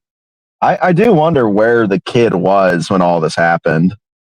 Yeah, somebody said it in chat earlier that they weren't like present in the vehicle when it occurred, which is a good thing. Like at least somebody made that good choice. But still though, it was like, you know, some random stranger is probably going to be the one that shows up to take him and be like, hey, we have to go to the hospital. Like it's just awful all the way around, man. There was something else I feel like I was going to ask you too, in relative to all this. Oh yeah. Where are you at on the Venezuela stuff? I literally was going to segue into this too. Not smoothly though, but yeah, me either. I don't know how to feel. I mean, I feel like it's a publicity stunt what Trump did, going and getting Maduro. They didn't cut the head off the snake. The regime is still functioning from what I've heard. It's like, it just feels like Trump is trying to desperately win favor back. And he's like, it just doesn't make sense. But then this is something I watched on the Backlash podcast. Shout out to the Backlash. Amazing show. LP, most likely next year, will be the third in-person guest on their show. They were talking about last night, the guy who calls in, he was like talking, he is extremely smart. Cameron McGregor. He is, he knows like everything. So you know who I'm talking about? Yeah. So, well, the funny enough is just a side story. I got in contact with Dave Riley a long time ago. And you love Dave. Yeah, good. Well, he connected me to Cameron McGregor. You saying that right now reminded me I have yet to send him a message back to coordinate doing a show together. So I will be doing that tonight to respond to Cameron McGregor. But yeah, no, I know who you're talking about. Yeah, he's intelligent. Smarter than me, that's for sure. Oh, yeah. Like anything to do with geopolitics, with the economy, with anything financial, it's like in history, it's like this guy, like blonde Rebecca and Dave will just be like, hey, so what do you think, Cameron? And like without any hesitation, no matter what the topic is, it's like, yeah, so this is how it's going to go. And then he just monologues for like 15 minutes. I'm like, this dude's crazy smart. But what I was going to say is with Venezuela, I didn't realize how much the Cuban lobby had a death grip on like America, not just Florida. Like the Cubans here have like basically like the Cuban version of AIPAC, and they have a lot of power. Like Narco Rubio is apparently extremely connected. Like he is basically like cartelled up and stuff, like mobbed up. Like this guy has been around that kind of environment forever, and he it's basically like there's something to do with the Cubans intertwined with all this stuff that's happening in Venezuela. And apparently there's supposed to be a lot of Cubans in Venezuela and they want the regime change. So Trump is basically using this Maduro thing as like an appeasement to Marco Rubio and like his people or something like that. And they eventually will probably want a regime change. So I don't know. I'm trying to, like, the pieces are kind of scattered for me and I'm trying to put them together, but there's something there. It's like no one talks about this angle, like how Israel is probably going to start putting more pressure and like much more influence on our southern, like the South America in that sphere of our influence. And they're going to be right in our backyard. And it's crazy and scary to think of. Well, so the insane thing here is like part of this is what I was able to also gather because I did a lot of research when I was getting ready to debate Chuck Mason. And what you realize is actually like because of the the way that they had organized the gun smuggling from like way back, back in the early, that'd have been like in the 40s, 30s, 40s, 20s, 30s, 40s, amidst all the Ellis Island immigration, everything going on, there was clearly obviously these very ethnic drug cartels. You have the Italians, you have all the different groups that are forming in different locations. And it was through this kind of smuggling ring that they were funneling things like plane engines, plane parts, and it was going through those channels. And it was going through Latin America. And so you fast forward to like 2025, and this is something I talked about with that girl Casey when I had her on, especially related to Haiti, because I believe that she is Haitian. I'd have to fact check that, so don't take my word for it. But we were talking about how the only billionaire in Haiti is a Jew. And he dominates the ports there, and he dominates like what comes in the port of entry, what leaves the port of entry, and what you realize is that it's not like it's a new thing at all. It's they've had it there for a hot minute, and now you see like the way America's engaging with South America. Now you got to rope in not just Argentina, but Argentina is very indicative of the fact that was a clear installment of a very pro-Zionist individual into Latin America. Then you look at now, I would have to look into Nayib Bukele a bit more, but that's also a little concerning because that would be another South American state that we have been promoting. And now we're moving to Venezuela. Now we're at 3. Now there's 3 states that we are clearly involved in trying to get them to align with the United States. But is it that we want them to unite with the United States? Or is it we want them to be aligned and have their leadership aligned with Israel? Is that where the intent is going? And so there's a lot of confusion there too. And I don't blame anybody for being confused either at all, because I really don't know too. I think we need to see a good bit more of what they're going to actually do on the ground there in Venezuela. And I think that's what most people are kind of concerned about, which is it feels like there's a clear runway to this being a nation building, and the United States is next thing you know, we've been in Venezuela for 10 years. And I think that's what a lot of people fear. Yeah, and the thing I fear most is the demographic displacement that will contribute to all those poor refugees, which some of them will be actually poor refugees, but it's like, I don't care. It's like more brown people flooding into my country. Yay. more foreigners spilling into my country. I mean, of course, we'd be heartless monsters to turn them away, even though they have an entire continent they could go to that's more similar to them. It's always us, dude. No matter what happens, no matter how many wars the Jews pull us into, we always pay the cost. It's always the white countries paying the cost. And I think that's what a lot of people are exhausting. expecting. And the thing is, too, is we have Delta Force right now is in Iraq. They're positioned right outside there. And when you look at it, too, you know, the first city that fell to these Iranian protests was like one of the most westernmost cities in Iraq, meaning it's like on the border of Afghanistan. And so it's like even the protests where it's happening is militarily strategic to us. And so all of it kind of it just looks fake when you're looking at it and you're seeing the way people are talking about it.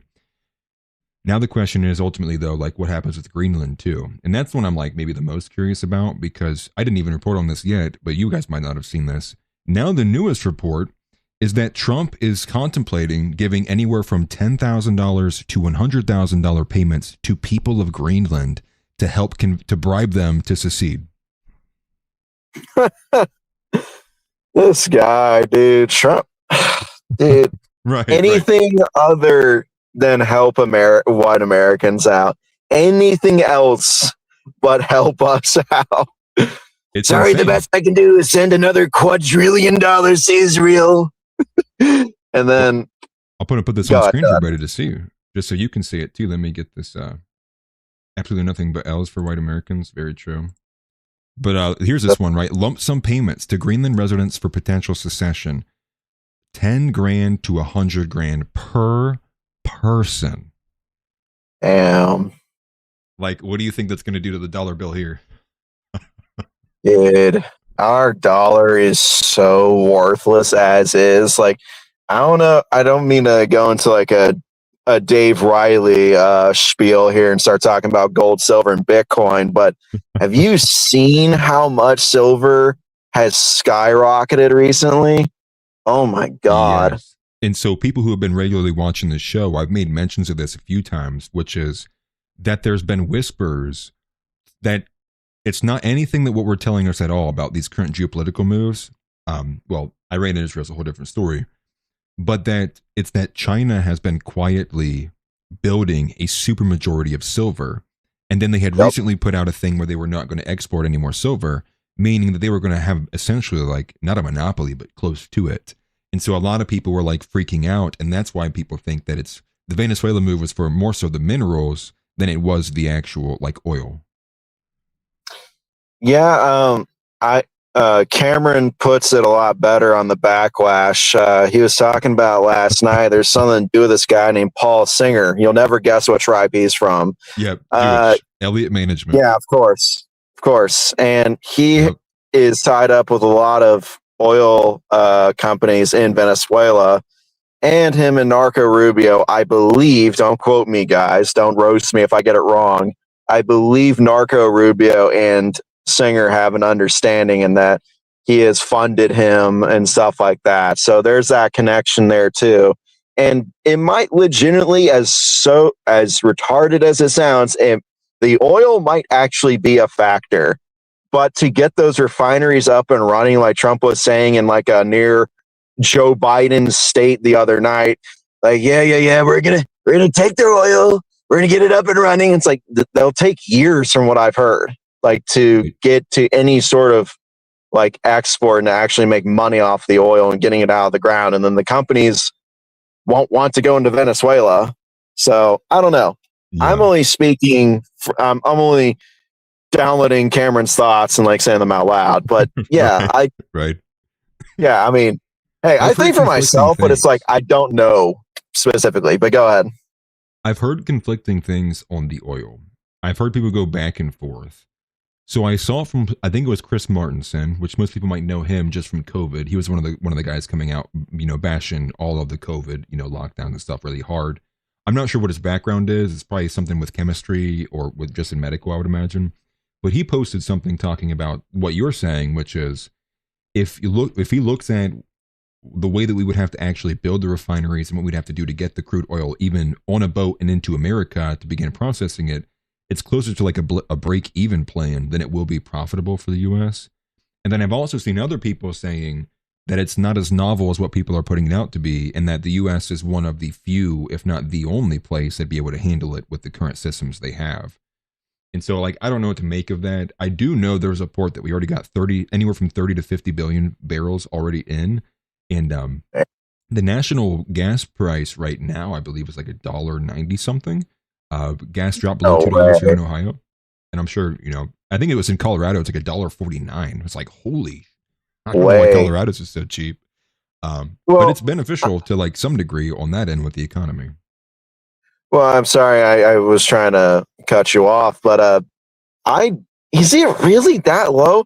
Texas is always below the national average, or it's very close to always being below. I'm in Austin area. I'll just dox where I live, but I've been seeing around like 250, 210 on the very low end, but nowhere near like under $2. I've never seen that. Like, I've never seen like 190 or below, but anyways, I won't get wrapped up on that. But why, do you know why our oil is so low right now? Because we're not getting in that Venezuelan crap. Well, it seems to be, it's like speculation, right? And so speculation in the fact that the oil prices like coming soon will be much cheaper given the fact that we've come across these reserves.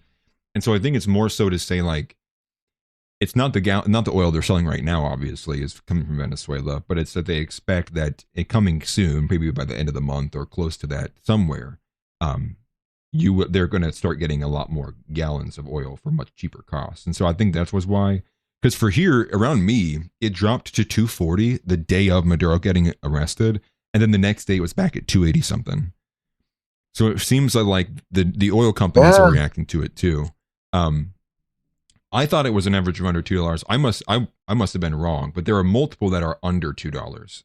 So like this one from Benny Johnson's, it's like in Iowa it's $1.89. In Ohio, I saw it was like $1.97 was the cheapest in Ohio.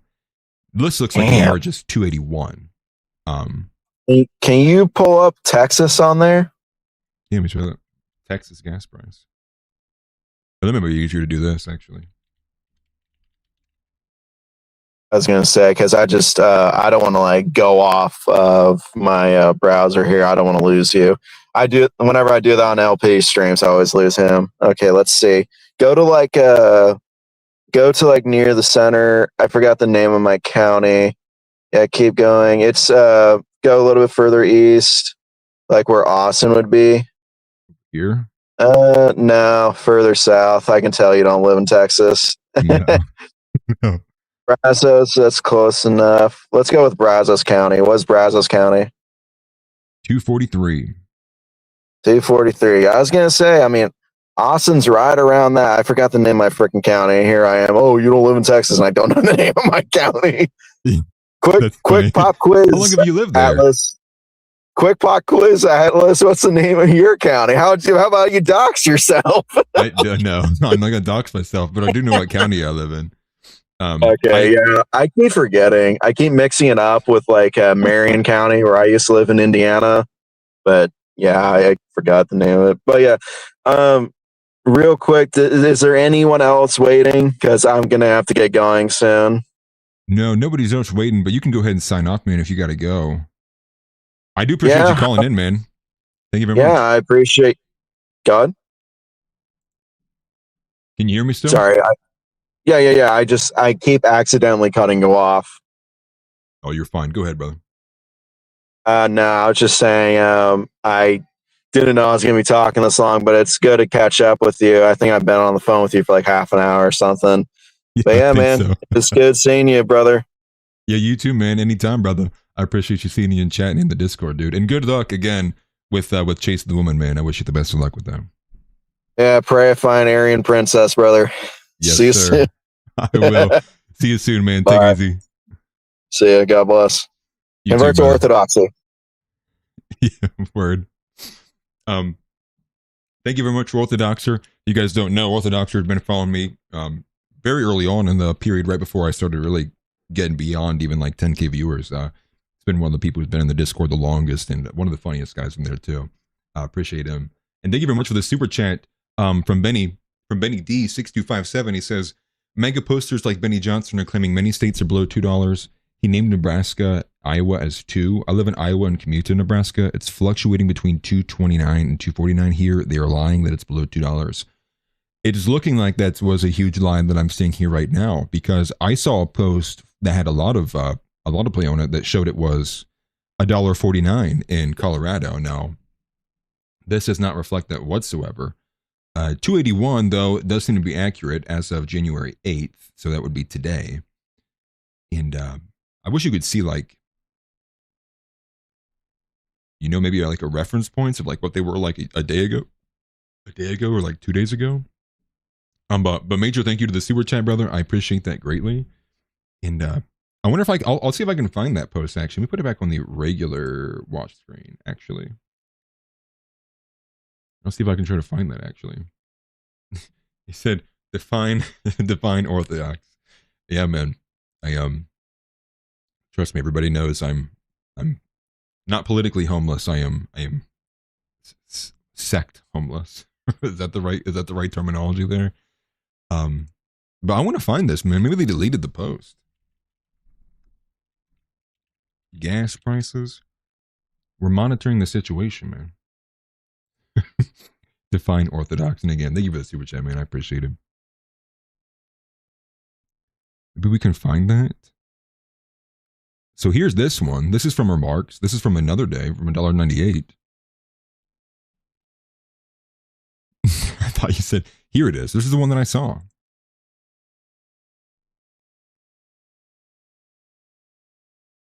That's interesting, right? Like this is the one I saw, just so you know, because I said the one I saw was the cheapest was $1.49 in Colorado, but it's not been community noted or anything. It's got 1 million views. Obviously, a lot of people are responding to it, but where do they pull the information from?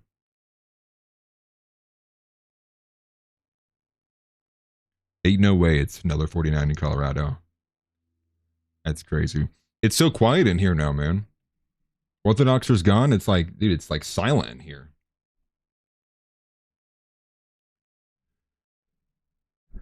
Yeah, no, I'm trust me, I'm not. I've been going between Lutheran services and what was the other one? I can't even think of what the other one is. The other one I don't care for. I do like the Lutheran apologetics a lot, trust me. I know people will hate me and they're screaming at me, you got to pick. I'm just being honest with you guys. Like, you know, I just go with what I actually am feeling and is what's truthful. And I need to actually spend more time sitting and reckoning with what I think personally without other people influencing me too.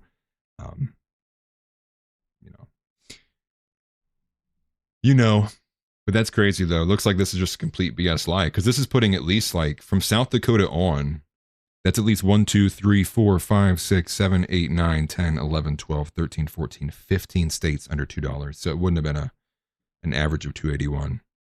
Oh, unfortunately, Hawaii didn't even get below 2. Texas saying it's 349 where you're at. Dang, dude. Dang. And New York, dude. Oh man, Tix Bomber has been lost.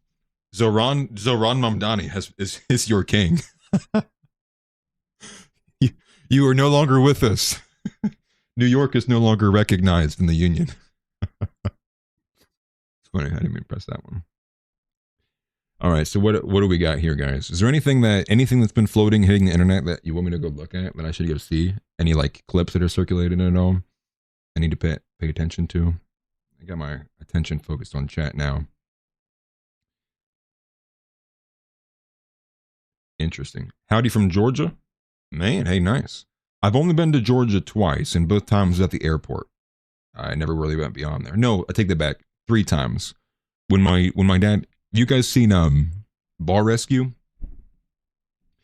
My father essentially did that, but for pizzerias, for a hot minute, as like a consultant. Would show up to pizzerias and he'd look in and he'd be like, well, no wonder your pizzeria don't work. He was like, you let blacks in here. No, that's not what he said. But it was like, it was pretty cool to go along with him on some of those trips. And I was south of Atlanta with him on one of those trips.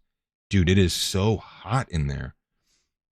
Thank you very much for the gifted. I appreciate that greatly. Thank you very much. I missed that. That was from CC Cred. Is that who did it? CC Cred 295. Thank you very much, man. I appreciate that greatly. It looks like Foulball Productions got a membership too. Thank you very much, brother. I appreciate that tremendously. And CC Cred, I don't think I've ever seen this person here before. And if you have been in here often, I apologize for not recognizing you. But yes, send some salutes to. May do it off camera. No, just kidding. Send some salutes to CC Cred 95. Appreciate it very much. If 95 is your birth year, we are the same age. I appreciate that tremendously, and thank you for reminding me that I am. Thank you for reminding me I'm very far behind on members' content.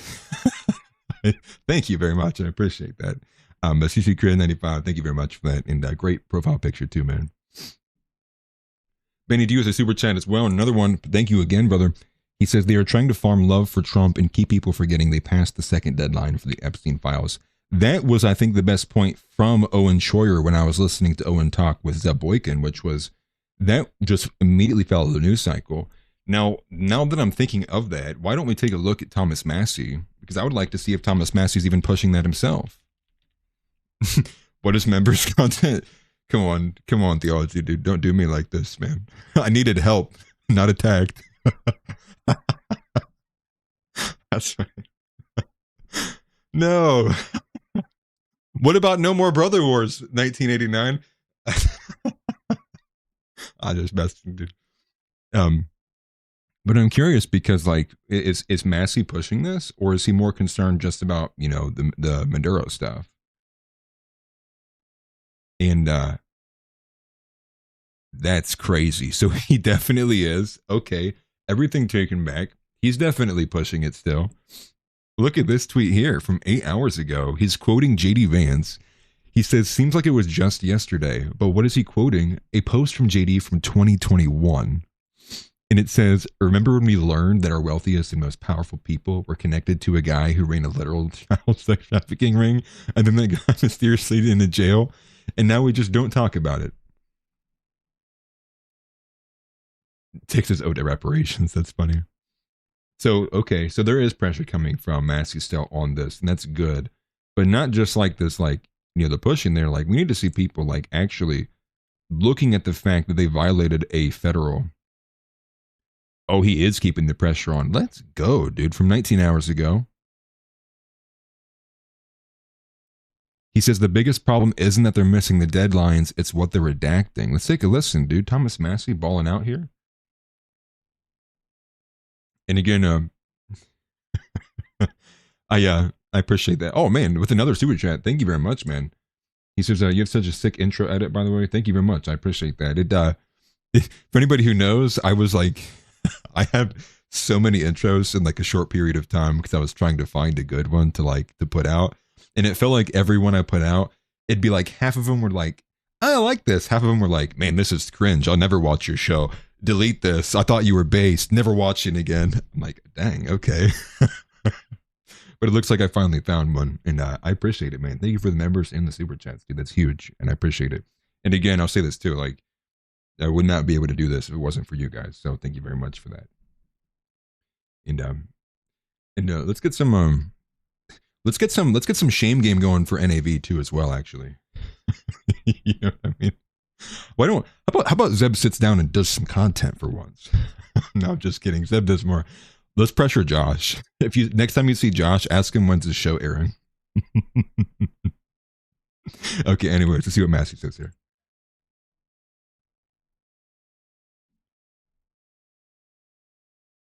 Just kidding.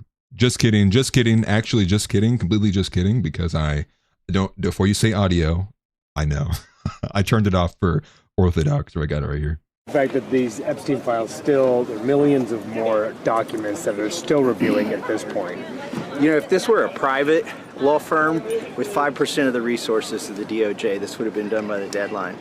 And they just missed another deadline, which is the report to Congress, which is supposed to list all of the politicians that are in their files. And also, they're supposed to justify all the redactions 15 days after the first 30-day window. But the biggest problem isn't that they're missing the deadlines, it's what they're redacting.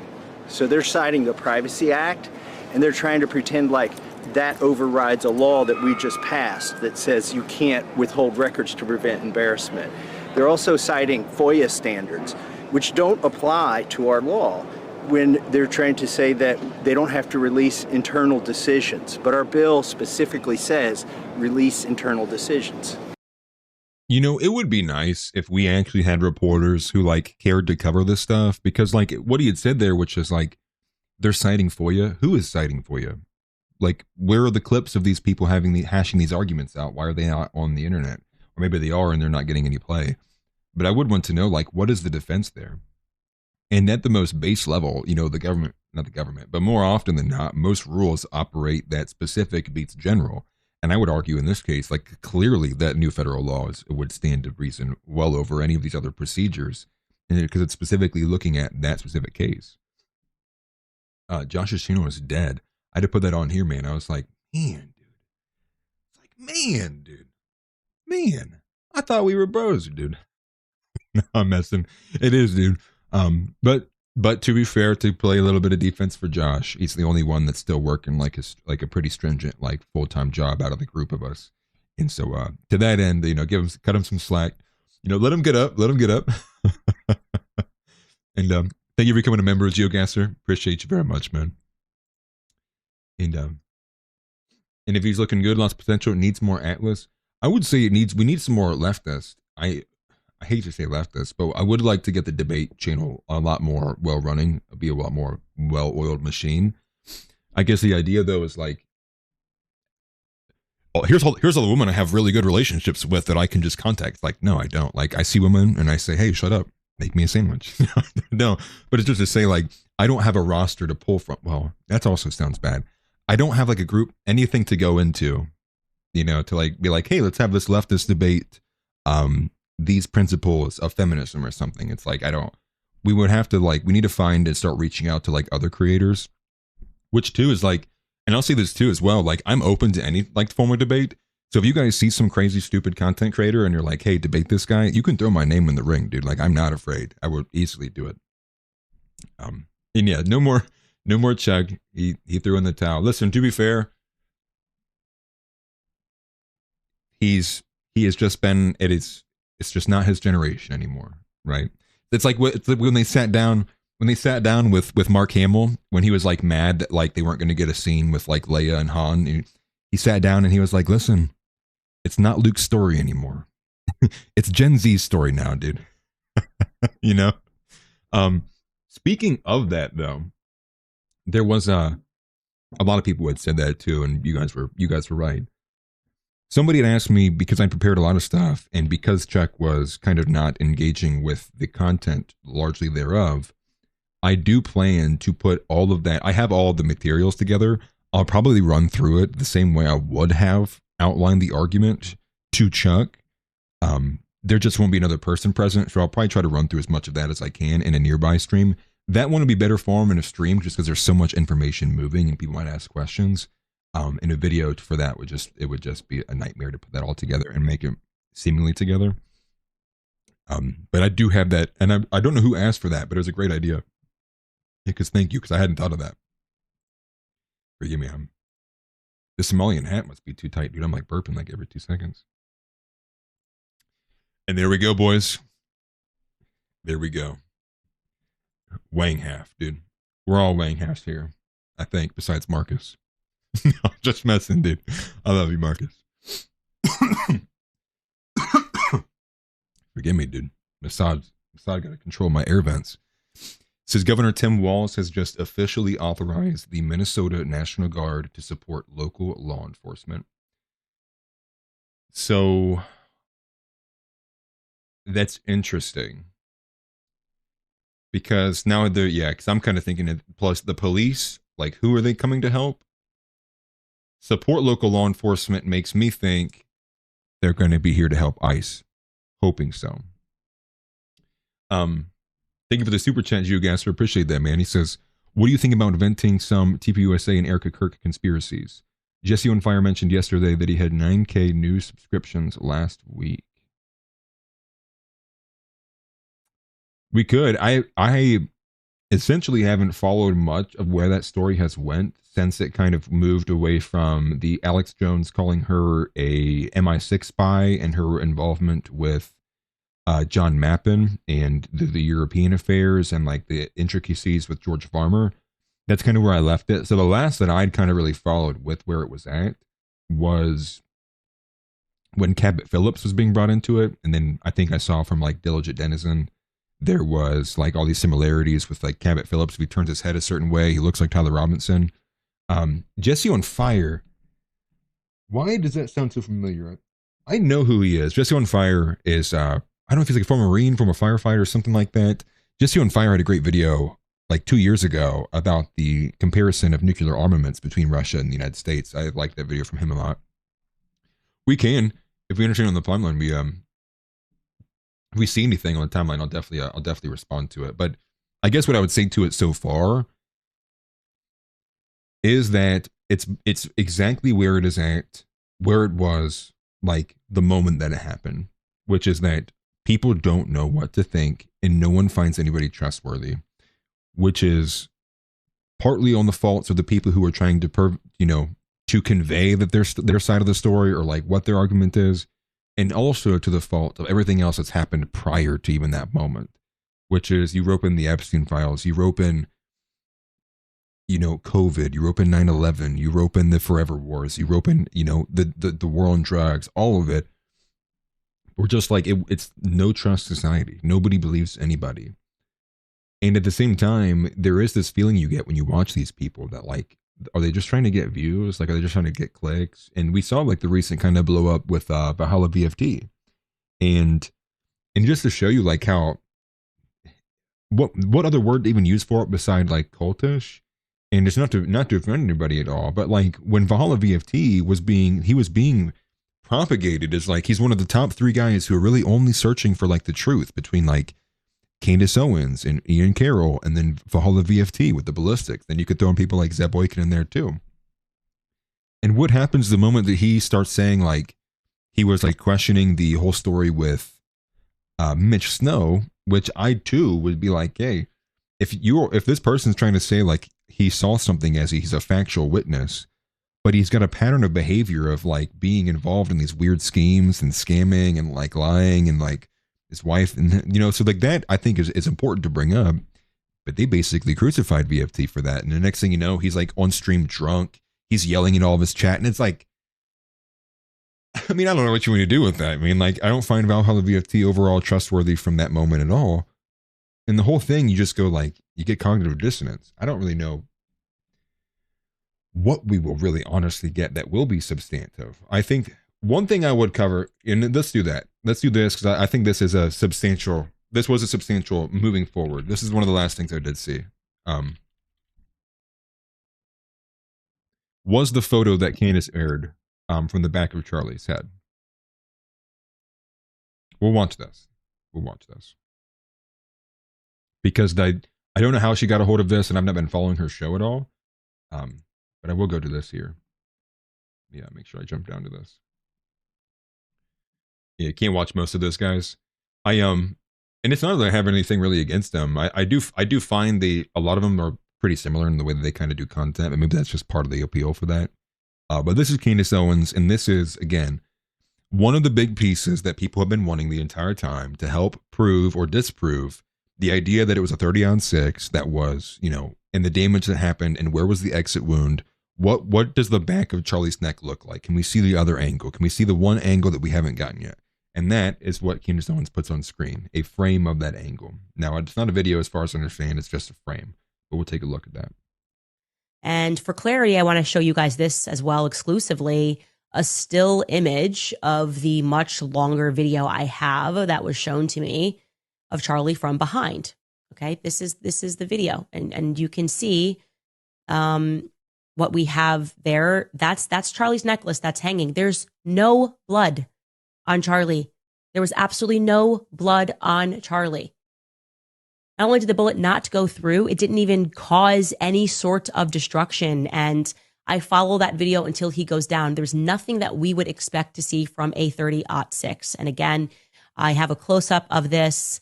That's his chain. There's no question that what you are seeing there is his chain. And the only blood that I saw was blood in his hand. Interesting. So that's a new angle. So apparently she does have the video. I hadn't seen that. I'd only caught like the gist of it. I bookmarked it when I saw it on my feed. So there's more evidence there. And I would go back to what I probably said the last time I'd covered this too overall, would be specifically, I think specifically that we need to wait for the actual trial and to see what evidence is presented there, because I think there's still a major factor of which, when it was admitted by Erica that she'd not even seen this footage so far, at least that's what she had said, allegedly, is that there may be some more things that have not been seen in the public eye so far. So again, I would just say we're still pretty much in the dark, and if we have to expect anything from the government, it's that no one's going to be satisfied with the result either way. Discord mod chat. Interesting. Okay, let me do it. 1 second, guys. Let me put this up here. I'm being called, dude. Am I being called in here? Both I was wondering if I want to have him back on. He asked me to as well. Yeah, definitely can, dude. Definitely can. You guys ready for Ortho to come back on? I guess if somebody else wants to call in too, you can. I'll put the link back in. Where's my... All right, let's do this.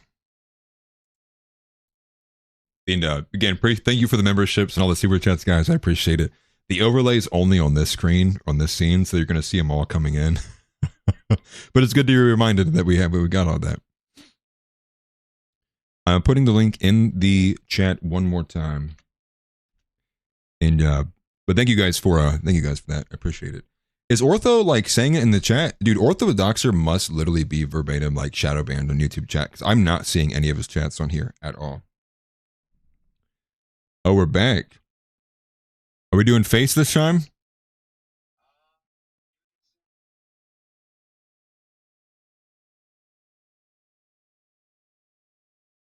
Hold on.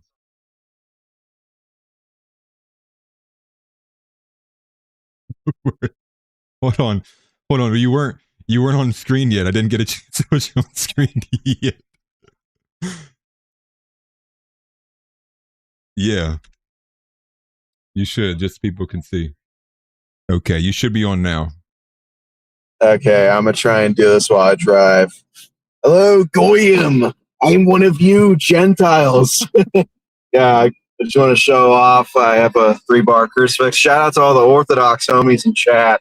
I saw a few after I gave my outro, but I'm going to turn the camera off because it's distracting and I want the mic quality to be better. So I'm going to keep my phone close to my face and no one wants to see that. Word. I appreciate it. Hey, be safe driving, dude. Make sure you are. Oh, yeah, dude. I'm good. As long as I just have, like, my eyes are perfectly on the road. That's how I was talking to you for like 15 minutes. I was just driving. Then I was just in a parking lot talking to you for the rest of it. But yeah, I'm on my way to the next store. On what store? Just the next store. I was gonna say, y'all got Meijer in Ohio, right? Mm-hmm. That's my favorite so basically, go-to. What? It's my go-to. I go there over Walmart and everywhere else. Yeah, so we basically have the Texas version of that. It's called HEB. It's only in Texas and like parts of Mexico. Ugh. But it's only in HEB. Henry Edward Butt, I believe, was the guy's name. Yes, B-U-T-T. Not a very good name, but that is HEB. That is like our Titan in Texas. This is like you can throw a rock every 5 miles and you'll hit an HEB in Texas. Like they're everywhere. Never seen this in my life before, dude. Have you been to Texas in your life? Yeah. Dude, you've had to have seen an HEB. They're everywhere. Everywhere here. Yeah, dude. I was in Texas at 2 different points in my life. Both for like a couple like multi-day visits. I don't remember seeing an HEB. Oh, dude, they're awesome. I think there's only... Do you know what part of Texas you visited? Yeah, I was. So I flew down to Houston, and then from Houston we drove west because I landed in Texas. We stayed there for a couple of days, and then I headed out to Phoenix. So I went west. So I stayed in San Antonio for a little bit just to see the Alamo, and then I was out of there. There you go. Yeah, San Antonio should have HEBs. I haven't been there in a long time. I was on the outskirts of it like over a year ago picking up raw milk, but I have not been inside of San Antonio in a long time. It's I think it's a decent town, especially compared to like Houston and Dallas. Oh God, Dallas is a how do we say, a Schwarza nightmare. There's a lot of those people, the youths running around there, and there's a lot of Indians too. There are tons and tons of Indians. Not a place you want to go. Sounds like it. Sounds like it. Yeah, and then San Antonio was like a lot smaller than I was expecting, to be honest with you. I don't know much about San Antonio, but I hear like a relatively good things. It's overlooked. There are 4 major towns in Texas. Everyone talks about the big 3, like DFW, Dallas, Fort Worth. They're like twin cities. They're right next to each other. So everyone talks about Dallas, and then it's Houston, and of course Austin. That's where I live.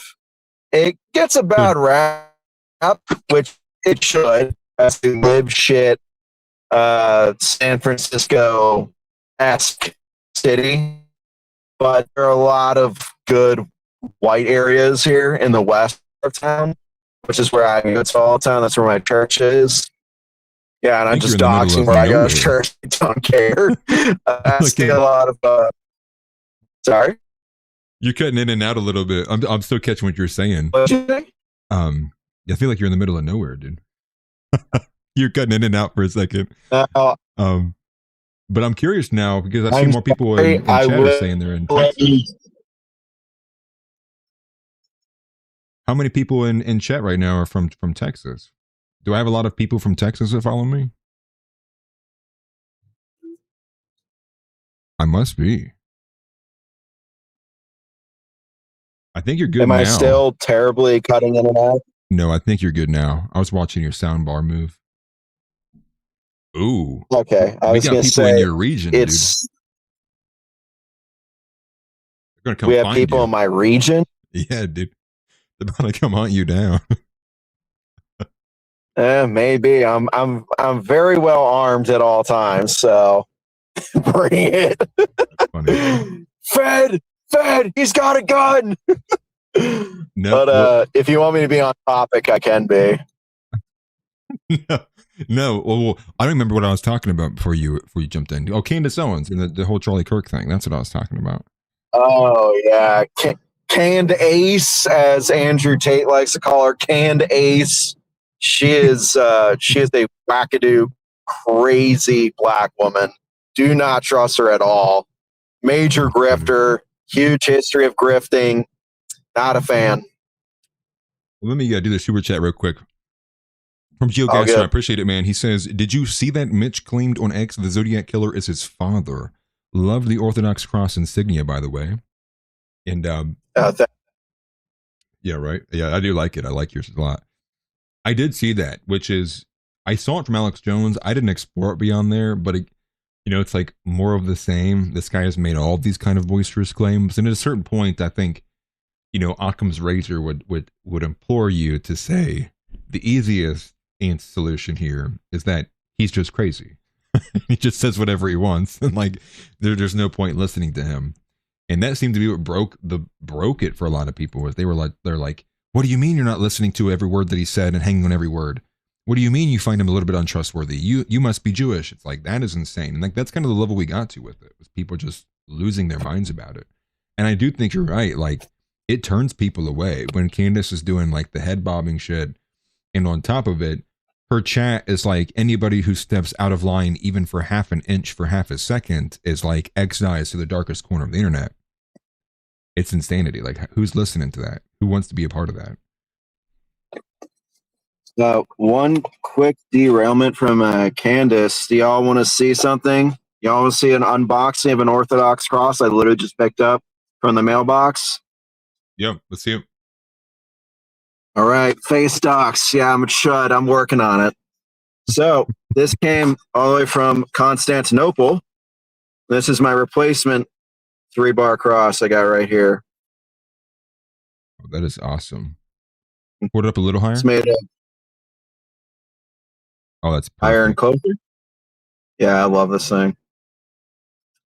It's a beauty. I had mine, the hinge here broke off somehow. I don't know how it did. So I would always, hang on, wardrobe malfunction. But I would usually hold these two, or they're usually like, this is higher up here, and my lower one right here. This one's from a gentleman in the UK who made that for me. That's I think it's actually Northern Ireland of all places, but yeah, this is just got this out of the mailbox. Mine broke, so guy gave me a discount. These are normally like $120. I got it for $55. So nice. That's awesome. Yeah. You know, thank you. This was a chain that was actually attached to one of my first ever. So I had it was in the style of a dog tag, but it was a cross with John 3:16 written all alongside of it. And it snapped a long time ago. I had it somewhere, the pendant, but I can never fix it because it's a little bit cheaper. But I've always kept the chain. That's where this chain even comes from, is from that original one that's no longer with us anymore. Because you're a wigger. Yeah. Yeah, dude. It's just natural. I guess I can't say that's too close to the real word. Sorry. Dude, you're fine. I say it all the time on here. Listen, hey, I am one. I'm allowed to say it. Yeah.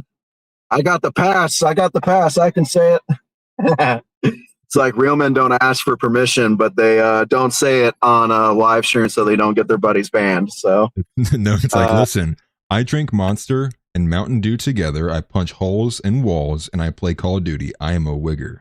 Put respect on that name. Put some respect on my name. I'm a wigger. And my only outfit is jerseys from random teams that I don't even watch. And they're so big that you drop down to like your knees, kind of like a cholo, right? Yep. And I wear the And One brand shoes from Walmart. I just realized the stream, I'm mirrored. Oh yeah, so it looks goofy. Damn. Makes me look fatter too. No, dude, I would say me and you look about the same. I'm just hiding my double chin better. Nah, bro. Well, you're like 6 feet tall, aren't you? Yeah. Yeah, I'm 5'10". I don't got that added advantage. So you're what, like 215? Well, that if I was actually at the weight I would like to be, I'd be closer to 215. I'm like closer to like 191, 192 right now. Unfortunately, I'm like getting small, dude. I know. Dude, I don't like talking about it. 30 pounds on you. I'm fat as hell. Look at this. Look at his face. And then go to do intermittent fasting. Have to. Oh, dude. As an orthotard, it's like it's so hard. I've fasted last Pascha and I couldn't make it through the whole thing. Even cheating and eating raw dairy, like my priest gave me like a permission to do something like that, like an exception. But I got horrific. I got panic attacks. I got stabbing pain on the side of my chest if I didn't eat. It was awful. Interesting. So I wonder if you you might want to get your like blood work done or something. You might have some kind of like deficiency. I just found out it's sleep apnea too. So it's like I'm drowning in my sleep. I'm like, what the hell's happening? My buddy, one of my best friends, he recently got diagnosed with sleep apnea and I believe also like restless leg syndrome as well too. I think they might be connected. But they gave him like they're like these magnets. They stick on your nose, but they repel each other, so like it expands your nasal passages. I'm not going to flash my nostrils to the stream, but it expands it out, and supposedly that helped him a bunch. And you can buy them for like $20, so that might be something that might help you. Yeah, it's just like Man, dude, I'm face doxing, I'm info doxing, I'm fucked, dude. If some live shit in Austin is watching this, he's got my face, he knows where to find me. I'm screwed if someone's in your chat, like some Jewish guy. He's like, gonna get that boy. It sounds like it's gonna be Hook, dude. Hook said he lived near you. Said he lived near your area. Hook says he lives near me? Yeah. You're just gonna see this tall, imposing white man just come out of the bushes. Like, oh no, it's time. For clarification, we cannot show guns even in holsters, right? Right. Okay. Damn. Okay. Let me the holster by itself. I think holster by itself is fine. Okay. Well, I'll cheat a little bit. It's actually in my lunchbox, but here we go. This is the kind of holster I wear all the time. I just don't have it on right now because I'm a little bit too fat. I carry about 35 rounds of 9mm on me, so. Nice. Okay, so 17 and an 18? Or two 17s and the plus one? Yeah. And then there's one in the chamber, so what is that math? How does that math? About 34? I don't fucking know. I barely passed algebra, bro. I did just. I get it. I can't blame you. I'm retarded, dude. But yeah, what were you gonna say? Yeah, I guess with Candace Owens, I mean, what's the next thing you expect, dude? Who's the next person that's going to start crashing out over this story? In terms of like, so like rewind a bit. All I know is Candace Owens is absolutely grifting off of her supposed friend's death, and it's despicable to me. And I don't trust her. I don't trust Ian Carroll. I don't trust that. I don't even know who the Valhalla guy is, but I've heard of him. I don't trust any of these people. I just take I don't buy the narrative. I don't buy the 30-06. I don't buy a lot of things. I don't buy that the guy killed him. I believe it was Israel. I believe it was Mossad. Can't prove it, but that's a gut feeling. Yeah. But aside from that, it's like, I'm not kooky, crazy, la la land Candace, and I'm not soy milk guzzling retard who believes everything the FBI tells him and whatnot. Even though it's not even the feds who are in charge of the case, we got to wait for the things to come out. Yeah. Like we got to wait for his day in court or whatever the hell. I don't know legal terms well. I'm just a simple goy. I don't know these things. So. Well, I'm pretty sure I'll want to address this in another super chat here too. But first I'll say. Good. As far as I know, I do believe it is like the January 26th. I believe there is a court date coming up, but it's the probable cause case is like on the 26th of May, or maybe I'm getting those dates confused. So I think like we have a hot minute to wait until we get anything actual real out of it. I'll look it up real quick, but I'm pretty sure it is. I'll look up probable cause hearing Tyler Robinson. But I do believe it's either later this month or it's all the way in May. I'd have to look it up. I don't know why we're delaying this so much. Do you think this Robinson guy, do you think he killed Kirk? I don't. If you were to ask me, I don't know. I would lean towards yes, just given his body language. Like, I think the biggest thing against him was the body language after the fact, like seeing him wear like the trans-colored tie and stuff. Now, some people could say that's theater, but to me, it also comes off as if like he's clearly not like sitting there screaming for like, I didn't do it or whatnot. He's pleading not guilty, and going through the case, but the body language from him doesn't speak to me as somebody who's like, screaming that they're innocent. It's all a rigged thing. Could it be MK Ultra, Pat Seed, all of that? I get that, but I lean towards it's him. But there's probably some missing pieces. And I think the missing pieces would be the radicalization. Like, who radicalized him to that point? Who pushed him there? Like, some of the more, like, the technical sides of that stuff to it. Because I think that's, like, similar to what we covered with Gretchen Whitmer. There probably is FBI or intelligence agency elements to this, where they were in his Discord, or they were texting him, or they were somewhere involved in his life, pushing him to this point. And I think that's why maybe it's so confusing, is because there's a big omission somewhere. And we're all kind of guessing, where is that omission at? Yeah, I just don't buy the narrative. I don't believe that he was alone. maybe he was the gunman, but who knows how much help he's had. I have no clue. And the thing that bothers me the most is the whole 30-06 thing.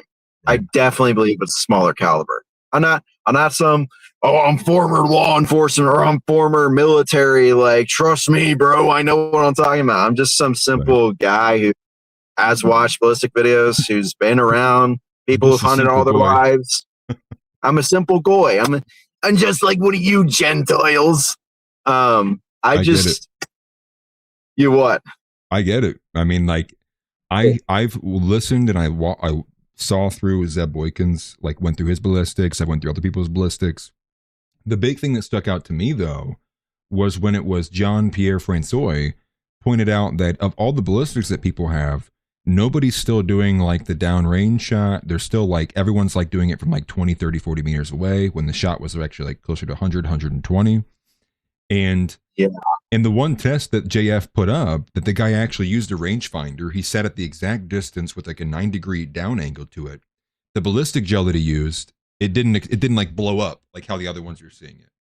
It was like the bullet had a very kind of normal interaction. Like, the gel shook and the bullet struck, but it didn't like blow up like you've seen on these other videos where it's like people are saying, like, if it was a 30-06, he should have been in 2 pieces, should have split a hole through him. And it's like, maybe there is a point to it. Like, maybe there's an FBI lying about the round for whatever reason that may be. But I still think ultimately, like, we're so in the dark, and what will help illuminate that would be the court case. The closer we get to the court case, I think the better. But to address the super chat real quick, because he put it in here a hot minute ago. GeoGasser said, maybe Mitch is the main character. We must examine everything. I would not dismiss his claims without investigation. That too, true. I would say yes. I would say, though, he ultimately doesn't help his own case by saying things like, he's the son of the Zodiac killer. I think just to most people, when you say something like that, their immediate assumption becomes this guy is crazy. Yeah, like this guy's loco, dude. Like, he needs help. Yeah, I mean, so when that's like your number one key witness to like this Fort Waka Waka thing, I don't really know. And this is some inside ball too, but I'm hearing from Zeb that now there's a little bit of a tiff between like Candace Owens and Ian Carroll.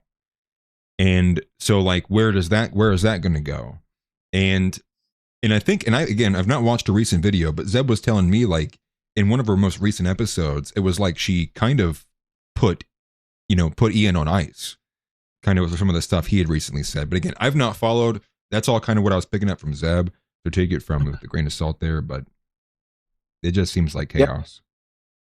I haven't been following it either because, like, my daily guys, like you should be in my rotation. I'm sorry, just too many people. I'm such an asshole, but it's like I'm watching LP, I'm watching his daily show, and then I'm watching Elijah Schaefer, and then all these other guys. You watch Elijah Schaefer over this channel, dude? I'm about to get Jesus in here, dude. Flip these tables. Bro, you hate Elijah? No, I like Elijah. Okay, I was gonna say, bro, I love Elijah. I'm like, I brought him up before. You didn't say anything about him before, but anyway, I was like, I'm watching these guys, and then they've been gone for several weeks, and then LP just came back. So I'm like, I'm kind of out of the loop with certain things. It's like I haven't heard anything with Candace and what the hell's his name? Ian Carroll. Yeah, Ian. I haven't heard anything about them having a falling out. I don't know who this Mitch guy is. I'm behind, so I don't know these things. Yeah, and Mitch is. I just kind of checked out of it because to me it felt like it was like I was falling into like the quartering element where it's like everyone just is like drama farming. It feels like it wasn't really substantive, productive, and it's like sure those videos might get me clicks and like it would help the channel tremendously, but it's like I don't even want to open myself up to it anymore. I feel like it's kind of lost.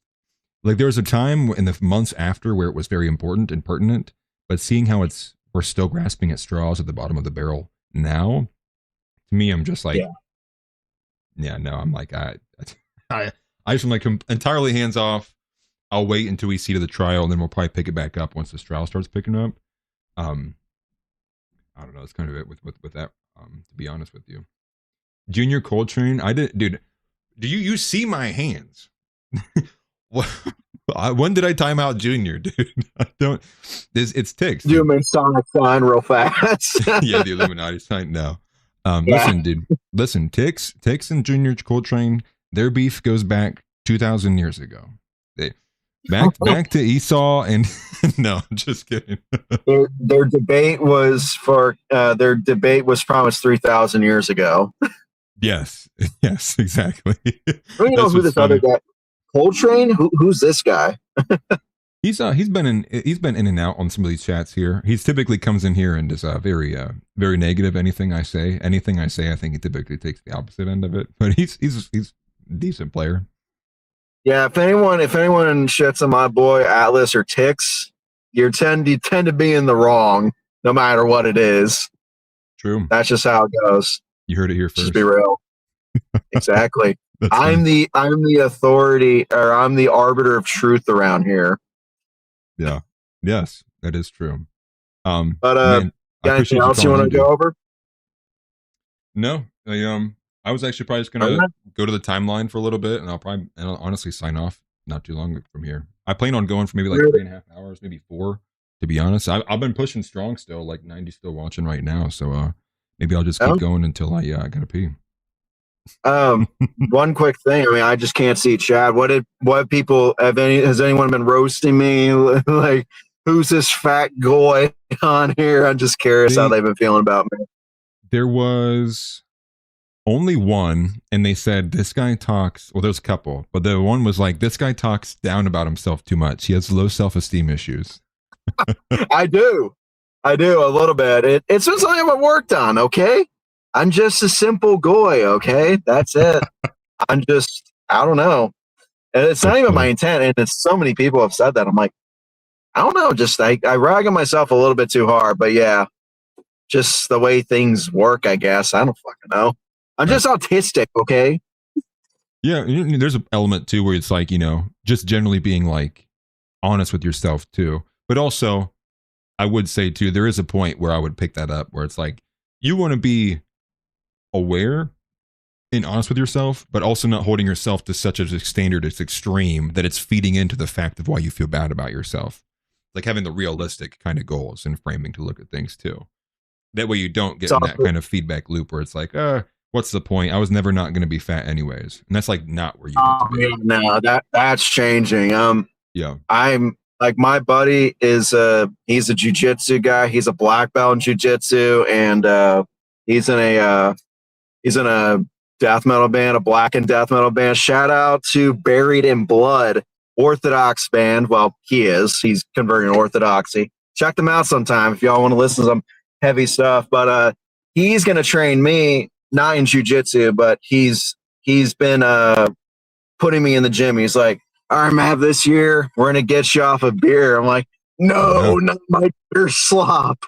I love my beer slop. No, that is the, if you want to know who is a goy cattle, look who's drinking an IPA. Like, dude, bro, I'm put goy it down. cattle. I got a rope match on goy cattle. like meth is more dignified than drinking an IPA at a bar. Damn, bro, why you gotta do me dirty like that? Shit, I can't help I love IPAs. I know we can't say that big G word, right? I don't know anymore, to be honest with you. Okay. Well, I'm not a dainty queer. Let's just say that. I understand most IPA most IPA drinkers are homos. They're millennials. Yeah. They're people who have who think their dogs are their children. It's like, that's the millennial IPA drinker. It's like, right. I'm a Zoomer, Zillennial, whatever the hell. And I just like my beer slop, but dude, yeah, this way it's got to go. We made a deal. He's converting to Orthodoxy. I'm going to lose 30 pounds this year. So let's go. God help me. Let's go. Well, I'll tell you, as somebody who was a bartender, I was our lead bartender for about a decade. I don't know if there was ever one guy who drank IPAs regularly that I enjoyed talking to. Ouch. Well, now you have one. There's one. I'll take that. There's one. No, and it's just kind of like the trope, dude. The guy who drinks the IPA, he's showing up in the fedora. He sits down and he's like, and let me tell you about this woman that I lost. It's like, oh Lord, dude. I'm like looking, I'm like, is my shift over yet? Oh, dude, no. I'm like, dang, dude. I'm like, Megan, do you want to make some money? I'm like trying to get another lady to come in over here. Take this guy away from me, please. Chat, what do you think? Are IPA drinkers cooked? Am I cooked? Should I rope max because I'm an IPA drinker? It Chat, seems like it's like us. split in chat, to be honest, which is funny. And Daryl Sherm said, love your channel, bro. We would be friends if we lived in the same hood. You're my soul brother. And I appreciate that, man, dude. I appreciate all the support, truly, dude. I wish I had more money to be able to do more like IRL content, to be honest with you. And to be a lot more like in person and personable stuff. I think I might bring back some more of like the scary video stream stuff. I don't know if I'll be putting it on this channel, but I will probably try to bring it back though. Dude, I was literally thinking that like when I hung up on the first call, I was inside Whole Foods. I was thinking about it. I was like, I miss Atlas's scary stream or whatever, like the couple ones you did. I was like, Christian reacts to streaming or the scary stories, I should say. Sorry. Yep. I just had a bunch of kids walk in front of my car. That's why I was fumbling my words. What were we saying? No, yeah. Christian reacts to like horror video or something like that. And then right after that was when the Fuentes stuff started picking off, and I literally haven't. It's not slowed down for me. I did get another super chat in here though. It's from GeoGaster again. He says, if you have the spotlight on you, that's the right time to disclose you are the son of Zodiac. Put yourself on his shoes. It's more important than Charlie Kirk. I guess I could see that going either way. I would still err on the side of, regardless of maybe whenever you're saying that, I don't think anyone's going to believe it, period. Like there's no good time. It's like, and everybody knows it's Ted Cruz. Like the Zodiac Killer is Ted Cruz. It's not Mitch Snow. So I don't know how much you'd go from there. But Ortho, I appreciate you, man. Anything else you wanted to say before I flip back to the timeline, react a little bit? I don't know. Venezuela, total farce, completely worthless to this country, does nothing for us. Candace Owens is a kook. Kash Patel should be deported. Yeah. With Vivek Ramaswamy and all Indians, all of them. Yep. And Christ is king. That's all I have to say. Huh? Including JD Vance. He must go including JD Vance. He can go live in India with his kids who he literally named Vivek. One of them's Vivek. So Vivek and Vivek can go back with JD Vance. So yeah. Agreed. America belongs to the white man. Truth. Returned. Some others, some non can stay, but it's got to be 95% ethno state. Yeah. It's got to happen. We have to fine tune we have to fine tune like the 5%. We're like, well, there will be a Hunger Games. It'll be the Hunger Games 27. We will decide which one of you will remain, dude. Whoever can, dude, the first test to be like, whoever can go through a police stop without getting shot first. It's like, can you listen to past that? Can you listen to lawful orders, dude? What do I do with my hands? I'm too nothing. Sorry, it's like, well, you reached for a gun, and it's like, I wasn't supposed to reach for a gun. It's like, no, you were supposed to simply listen to the officer. Man, that's racist. I ain't doing that. Yeah. All right, I'll let you go, big guy. It's nice talking to you again, and nice face stocks. Not 07, / I would do it, but I don't want to get you banned. Yeah, so no, I get it, man. I appreciate it. And be safe driving too. O/. Yeah. Such to you too, man. God bless, brother. God bless you, Christ King. 88 and 83. Funny. Thanks again for Orthodox for coming in. I don't know why you guys are so scared of me, dude. Why is everyone so scared of me, dude? It's just conversation, dude. We're just talking. We're just saying words back and forth to each other. No, I do appreciate that from Ortho. We do need to monitor the situation, though. I'm doing an awful job. I'm not monitoring the situation enough. We got to go back to monitoring the situation. It's been too much. And GeoGaster, thank you again, brother. A lot of super chats today. I appreciate that very much, man. Thank you. But okay, let's see here. What do we have? What's the first thing we got here? Colin Rugg. Okay. Oh, yeah. It's not even on screen. First thing we have here, Colin Rugg, Renee Nicole Good was a Minneapolis Ice Watch warrior who trained to resist feds. The Post reports that Good worked to document and resist ICE in Minnesota. L take. That's funny. You look like an extra from the Pirates of the Caribbean. That's funny. JD went to India because, dude, that is that is funny. Oh, not me. Okay, Bird. I like this from Tix though. That's funny. Yeah, I wasn't Johnny Depp, dude. What can I say? I didn't get the offer. Orlando Bloom is better than me too. He got number 2. I was just in the background. So Good. Okay, and we're getting our answer here from Colin Rugg. This is what it says here. Forgive me, I cannot speak.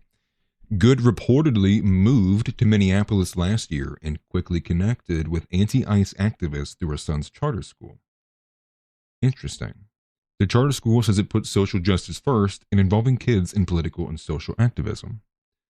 According to the Post, she was a warrior. She died with doing what was right. A parent whose child goes to the school told the outlet. Let's listen to this. Who's talking here? Nobody's talking here. So this is just reports from the New York Post. It says, quote, Good was trained against these ICE agents what to do, what not to do. It's a very thorough training to listen to commands, to know your rights, to whistle when you see an ICE agent, the parents, Lisa said. The Goods reportedly moved to Canada from Kansas City after Trump won the 2024 election. Lord have mercy. And planned on living there for good before moving to Minneapolis. Interesting. I wonder if it was because they didn't like Canada for some reason. Maybe if it wasn't like, wasn't good. Wasn't as good of a country. There's multiple answers there. She clearly moved around a lot. But that's just pathetic. Trump won the election, guys. Now we have to go to India. So stupid. Good was trained against these ICE agents, what to do, what not to do. It's a very thorough training. So it is like it quickly losing the ability of like you panicked, you didn't know what to do. But what was this training though? Like she got it from a charter school. So activist through her son's school. It's crazy how it works like that, dude. To be honest, absolutely insane. Real talk, Keira Knightley versus Natalie Portman. Interesting. Interesting. It's funny. I think I would take Natalie Portman, to be honest with you. But I'm a married man, and that means nothing. No doesn't mean nothing. Yeah, so some people are taking Natalie. Interesting. I wasn't alone. So what else do we have here? The UK is considering banning X, formerly known as Twitter, amid growing regulatory concerns. Yeah. Because there's too much truth. Poll? I'll do a poll. Let me do it here. Let me not flash everybody in my stream queue. I don't think it's there. I think if I scroll down, though, it's there. Let's start a poll then. Create the poll. Keira Knightley. I don't know how to spell her name.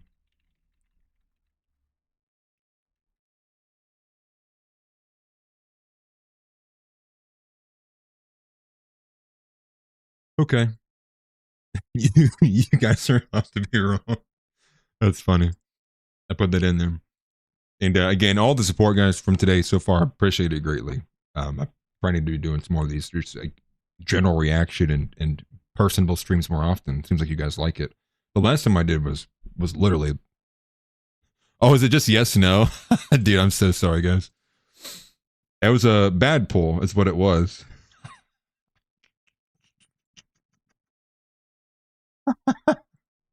Come on, man.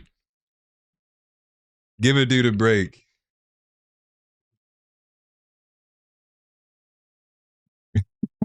I do. Come on, it's coming. It's coming. Okay, new one. New one. New poll just dropped. I removed the retardation from it. Dude, Orthodox immediately was like, dude, get this out of here. That's funny. That is funny. That's amazing. Okay, let's go here though. Again, the UK considering banning X, formerly known as Twitter, and I expect that would come sooner, especially with the amount of times they came out here and they were saying like, you know, they were going to look into extraditing Americans. It's like, bro, dude, we have the freedom of speech here. The UK ain't extraditing nobody. Nobody. I might have spelled it wrong. To be fair, dude, listen, I'm an intelligent person, but I don't follow celebrities, so I'm not like the movie guy. That's why I'm not on Real Talk at NAV. Jason's gone, dude. That's funny. All right. What else do we have here? It's not even on screen, is it? My bad, guys. And I need to make this bigger. Is it like right here is probably perfect? From unusual Wales, breaking new U.S. food guidelines have removed restrictions on alcoholic drinks, which previously advised limiting intake to 1 to 2 drinks daily. Interesting. I wonder what the new standard will be. 4, maybe? 4 or 5? Oh, Lord. Oh, you guys ready for this, dude? You ready? This is going to be a banger, dude. This one's going to be an absolute banger. Toto Kira victory, did she? Interesting. The UK about to ban X, apparently. Jackson, is that going to affect you? Are you going to be gone? Is that going to disappear you out of here? Dude, that's funny. That's funny. Wait, who's the... Is Portman? No. No. Say it ain't so, Jason. Oh, man. You might have ruined my entire life. With a few select choice words, you might have ruined it. But that is funny, dude. We will remember that does affect you, dude. I'm sorry, dude. That sucks, man. I didn't know, dude. I didn't know. Okay, Keira Knightley it is. I'm sorry, Jackson. Hopefully it won't be too bad or too restrictive, but at least there's still YouTube. I'll be here. That's like the not knower, dude. I didn't know. I didn't know. I don't follow the celebrities like that much. I just said that. See now, all right, bring Orthodoxer back on. Someone else would get attacked, but besides me. Yeah, no independent information. Yeah, only YouTube. Well, I guess I'll try to do my best, man, to be present here. You'll be able to watch. You'll be able to see X from my YouTube feed. I control X, just not myself. All right, dude. It's time for the banger. I've been waiting all day to play this. All day I have waited to be told how to think and feel and believe by a gay man. No, enough's enough. What does he got to say, dude? Here we go. Jennifer Connelly's a vampire. This country and immediately because they have corrupt, fake ass people in these placements like ICE that are allowed to be masked, covered, not identified, do whatever the fuck they want, and murder people without knowing who they're killing, just killing civilians. And Trump's okay with this and is allowing this to happen, and it's now happening all over in the Midwest. This is not okay. Yeah, the step. What the fuck, America and Americans? How stupid are we to keep allowing this to happen? I say it's time for everybody to start getting guns and start coming out of their houses and start shooting these fucking ICE agents in the head when they start trying to take over people. Oh, we the people. Dude, it went from like gay to psychotic in like record time. Whoa. I thought he was just saying like, you know, we it's like they're masked and whatnot. Yeah, arrest that guy, dude. Arrest that guy. And whoever said the thing with the eyes being close together, I thought that same thing too. He's got those prey eyes, dude. Look how close they are. Those are prey eyes. Prey, dude. They have no peripheral. All they know is to see forward, run. Run from whatever you can hear behind you. Go, you must. You must flee. It's in your evolution. That's crazy, though. But this is nothing new. He's not the only one that's been saying this. How many of these have we seen of this now? I can bleach your dude. What are we doing? What are we doing here, Chad? But it's just like this is not alone. There's a lot of these. Looks like we got another Truth Social post. Looks like it'll be reported on from Benny Johnson. Benny Johnson's reporting, breaking, President Trump announces a $200 billion purchase of mortgage bonds to push mortgage rates down immediately. This is how you make housing great again and reclaim the American dream. So the American government's purchasing its own bonds? Interesting. Bain gave voice and value. How would you, I don't know how you would do that. You have like an AI, and like it detects it. It's like gay voice detected. Say it straight. Biden ignored, and this is the Truth Social from Trump. Biden ignored the housing market and instead was immersed with high crime, open borders, runaway inflation, the Afghanistan disaster, and a military that he left in chaos and confusion. Everything was broken, but I, as President of the United States, have already fixed it. Now I am giving special attention to the housing market because I chose not to sell Fannie Mae and Freddie Mac in my first term, a truly great decision, and against the advice of the experts. It is now worth many times that amount, an absolute fortune, and has $200 billion in cash. That's interesting. Because I am instructing my representatives to buy $200 billion in mortgage bonds. This will drive mortgage rates down, monthly payments down, and make the cost of owning a home more affordable. It is one of my many steps in restoring affordability, something that Biden did, yada yada, make America great again. I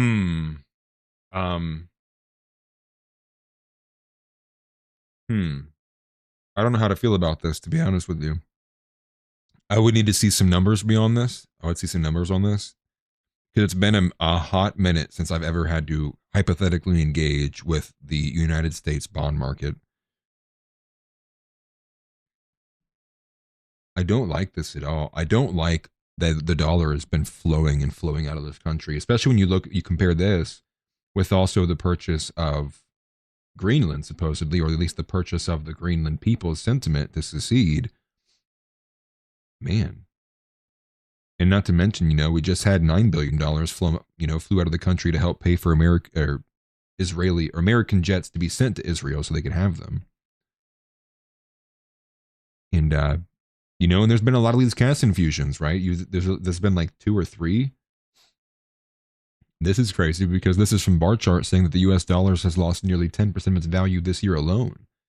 And how far away from COVID are we? And everybody feels it too, The inflation is like, it's still there. It's still prominent. The gas would be one thing that would be very helpful, because gas affects everything else. And largely because it is used to transport. It's kind of like it's a supplemental cost that's almost attached to everything because generally all goods need transported some form. Or most businesses need some form of facilitation of such to run. That the gas prices going down helps the rest of the market go down, for the most part, categorically. I don't know what to think about that, man. Nothing good, to be honest with you. Jason Smith says, I still claim Cernovich is Ron Perlman's son. That's interesting.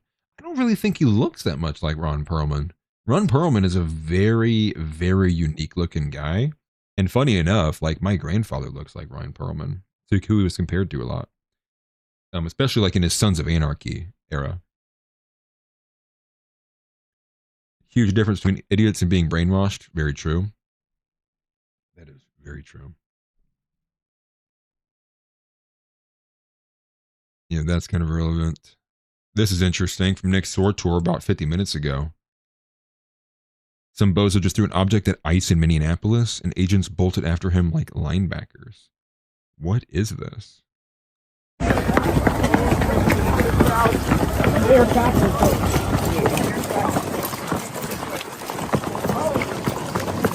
This is running at people like a linebacker, dude?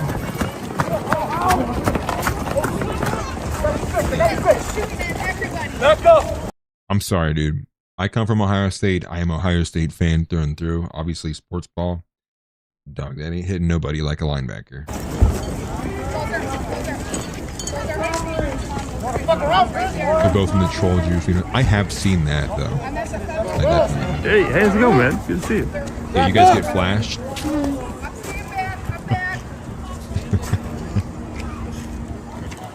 Bro's belt did not come with him.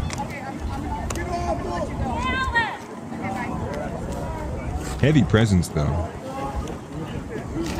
Dude, running with all that Asian sign, local police mixed up with some ice. You can see it by some of the taglines that they have too. They got the We have our own medical. We need a real one on here. Well, we won't. Police. And that's what it seems to be, is it's been a mix-up of like regular local police as well as like ICE agents coming along. But I much prefer this presence over the well, yeah, that is true. That's actually a great point, running with all that gear on. But also, this is a stark contrast to like the more generalized police presence that we saw like in the Summer of Love. I think the military aspect of it does add a bit of that intimidation, that bit of imposing kind of factor of like, if you come at this and you try to break the law, it's like you're breaking the like United States, it's like national law. Like, here's the military, we're right here.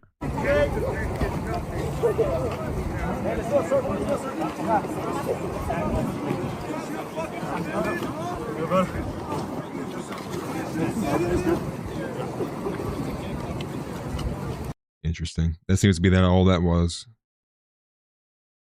Just the arrest there. And why he tried running like that when there's that many people is just like insane. So he threw an object. I see him there. He's in the bright orange sweatshirt. He's out here in this left corner. So you don't ever see him do it. Interesting.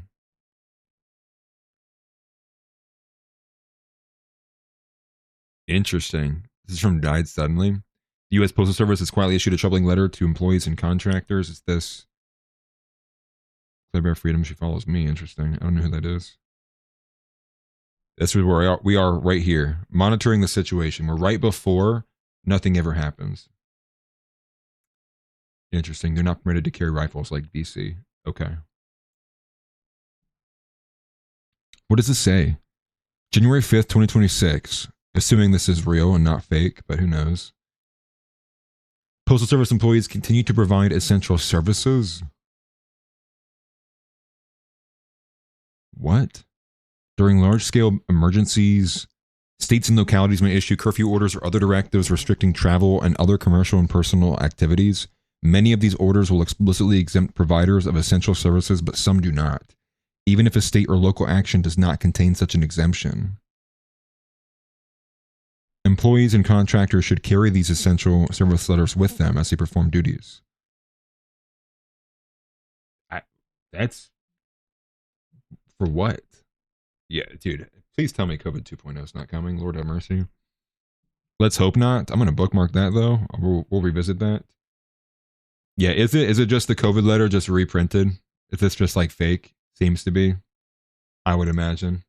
It's probably fake. Just keep it in the back of your head, though. Leading report, though. Denmark and Greenland envoys just met at the White House as an hour ago, per AP. Interesting. And they wants to lower the mortgage rates with a $200 billion in the mortgage bond buy. That's interesting. Dr. Oz was the one who announced the federal guidance on alcohol intake. It says alcohol is now recommended in the government's dietary guidelines. And also, too, remember this as well. Anybody who has any suggestions or anything that you've seen you want me to cover that you think is more important than what I'm looking at, definitely spam it in chat. I will go to it. I'm sure some things have happened since I've been obviously talking to Ortho and been... I've seen so many of these so far. That's just juxtaposing that girl's face onto George Floyd. That's crazy. Polymarket users wagered $3.3 million on the return of Jesus Christ last year. Make this one little step bigger. That's insane. Let's see. AF Post, that's from 3 hours ago. Is there anything, is anything happening right now? We might have to go look at some local footage, to be honest. Vivek Ramaswamy's family bodyguard was arrested on drug trafficking charges involving fent, meth, and MDMA. The Ramaswamy family said their now federally charged bodyguard had passed all required background checks and drug tests. Interesting. Here's a scandal. There we go. Dr. Oz is an enemy. Interesting. Portland Andy, check his live stream out. Oh, Andy, no? Is that the same person? Are they seriously like getting active in... Dude. Portland Andy, Markets and Moto, what would be the best source? On YouTube or on X? Where would I find Portland Andy? Let's go see. Yeah, why hire a white guy, dude? This dude looks like the guy who was assigned with Jeffrey Epstein as a cellmate. You know, like the former policeman who like strangled his partner or whatever. Like, yeah. I'll look it up though, Portland Andy. Please tell me what to type. Portland Andy's on YouTube. Interesting. So it's not Andy now.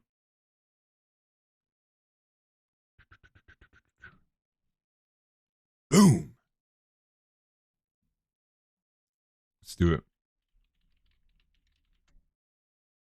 He's got multiple going on. Oh my goodness, dude. What is this?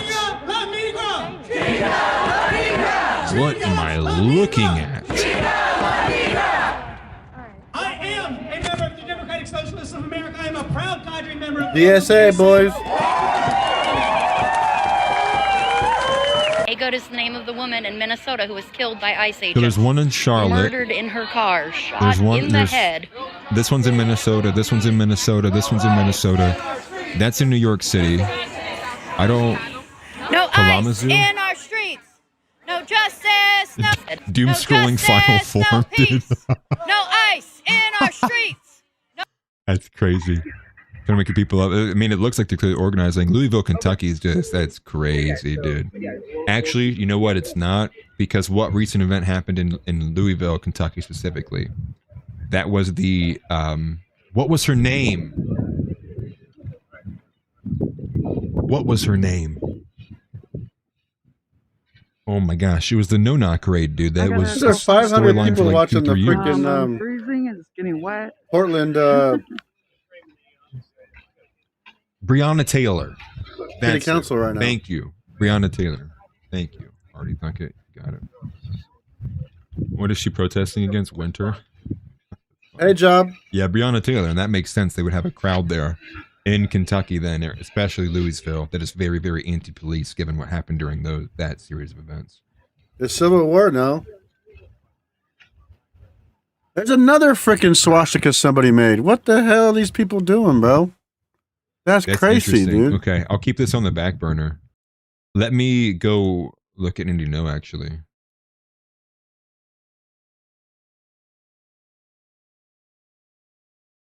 Portland Train Tifa. Oh. Interesting. So there was a death threat given. Libs of TikTok has that a masked trans femme Antifa goon from Portland, Oregon issued a death threat to an ICE agent who shot the woman that tried to run him over. This is crazy.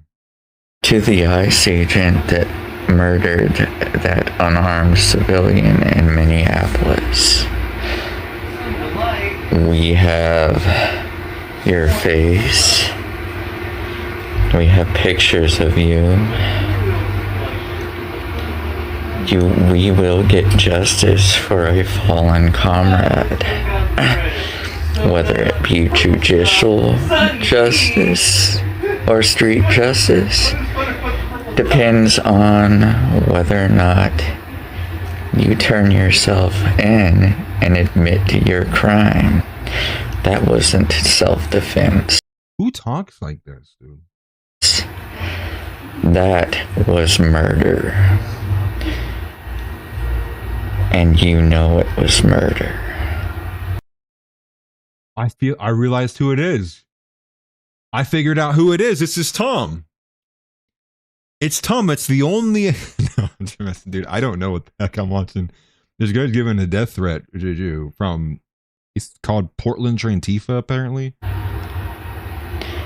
Don't put it off as self-defense. So it's some trans femme. So we saw it from Libs of TikTok. He issued a death threat. He says, "We have your face. We will get justice for him." So he's issuing that. We're coming for him. But I saw it from Andy No. And he says, "I know who this is." He is Antifa member Sean Michael Bitgood, 1982. So he's much older than me. So that would make him, he'd be 43, 44 years old. That's disturbing. He has changed his name to Jennifer Michelle Bitgood. And now he kept his last name, Freya Jode Bitgood. He was a healthcare worker at Providence Hospital. He has been accused of rape. And he called for Charlie Kirk's children and wife to be harmed. Of course, man. Of course. Listen. At a certain point, dude, the society has to sit here and we have to look at this and go, we can't do this anymore. It's no longer good enough that we can sit here and say we'll ignore these things, because you can't. Left unfestered, these people turn into violent extremists and they will harm other people simply because they are so utterly deluded. Now, for some reasons, it's related to like their unfortunate sexuality. For other reasons, it's just because they get indoctrinated. But like, this has got to go, dude. We need like, and I'm going to be honest, this is going to be, I don't care what anybody says at all. Transgenderism needs banned completely. All aspects of it, all elements of it. I don't care if we do the book burning or not, but every single portion of it, it's got to go. Ban it for children, ban all the operations, ban it completely, dude. And it needs to be like a put it on the board, like this will never be brought into society again. Yeah, Tom, if you wanted to call in, dude, you can. I'll put the link in here if you wanted to call in, Tom. I know you probably just wanted to enjoy, but if you wanted to, you can. Just let me know. I'll drop the link in. Just sad and depressing. The one thing I wanted to go to was JD Vance had a statement.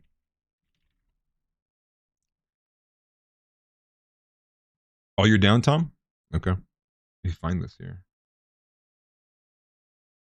I had this statement from Vance. Okay, so give him a minute. Let me know when you're ready, dude. I'll play this video of Vance then first. And I'll put it in there. Yeah, hit the like or else. Or else Tix Bomber will find you and he will make you Jewish. Okay, this is what it says. Eric Dr. JD Vance is livid. And so this is kind of JD's statement on the thing. You can see 100,000 likes, 4 million impressions. So what did JD Vance say about this?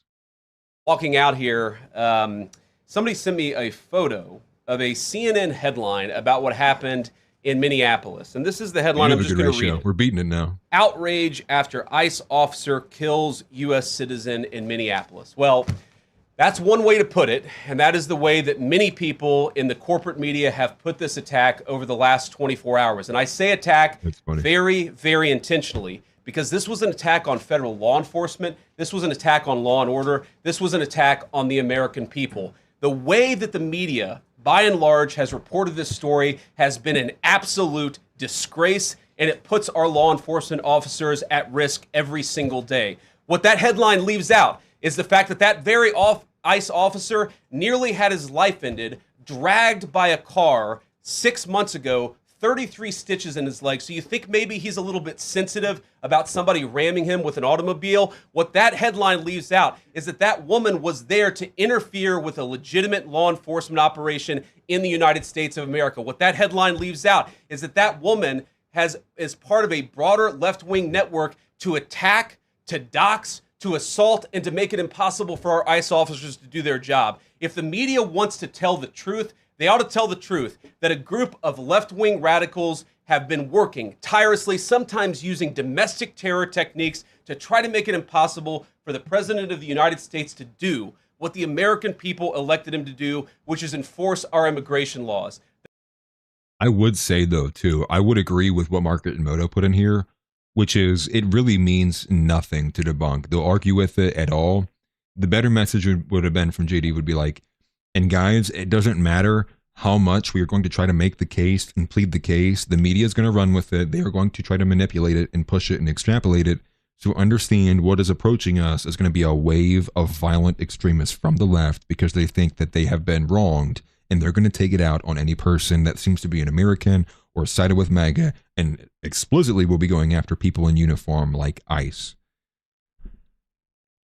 That'd be the better response. It's like, listen, we know what's coming. They do it every time. So everybody needs to be safe, be prepared. We need to be almost on lockdown, ready for these leftists. Like, we need everybody who knows a leftist, we need to be, they need to be monitored. But it's just insane that it's like this. Forgive me for hitting that. But it's just insane because we know it's coming. How many times is it coming? Pause. That was awful. And what's our defense again now? Wait until ultimately a leftist goes too far, pushes an ICE agent into a position that like they can't react or respond to. And then what are we going to get? Another furlorance of this incident. Tomfo is all set. Okay, brother. I got you, man. Let me do it. Do it. Do it. Okay, putting in the chat here for you, Tom. I think. All right, putting in chat here, Tom. And I will be seeing you. I'm thankful the left is malnourished. That's hilarious. That is awesome. That's funny. Yeah, Tom is awesome, man. Tom is great, dude. As soon as I see him in here, we'll put him on. Let me put it back on this one. Let me put it back on this one specifically. And then let me make sure window capture is killed so we don't get that reverb again. Let me know if there are any issues at all. And as soon as Tom's in here, we will bring him back in. And go make sure you go follow Tom too if you haven't followed Tom or you haven't subscribed to his channel at all. He's just putting out great work, and we're bringing him into NAV as well. And Monday will be the first show that you'll be seeing him. And again, I don't think there's been an official announcement, but the Sunday show was moved to Monday. I think I talked about this a little bit. And then on Mondays, the founder show is now on Mondays. And we're going to try to make sure that everything's airing at that 3 p.m. slot so that way, Monday through Friday, you will know that we'll be streaming at 3. Like, that'll be like our time slot. NAV 3 o'clock will dominate that time slot. And that'll be where we're at. Yeah, still streaming strong. I wanted to go a bit longer. I have to, bro. I'm about to bust. I'm about to take the porcelain off the toilet, dude. Funny. What's up, Tommy? Doing the NAV thumbnails? You ain't lying, dude. You ain't lying, dude. Some of the thumbnails need some help, dude. I handle the ones for Groper Report, but the other ones are split up from other people. Oh, Tom's in here. Yes, I can. Okay, 1 second. Let me bring you into the actual stream.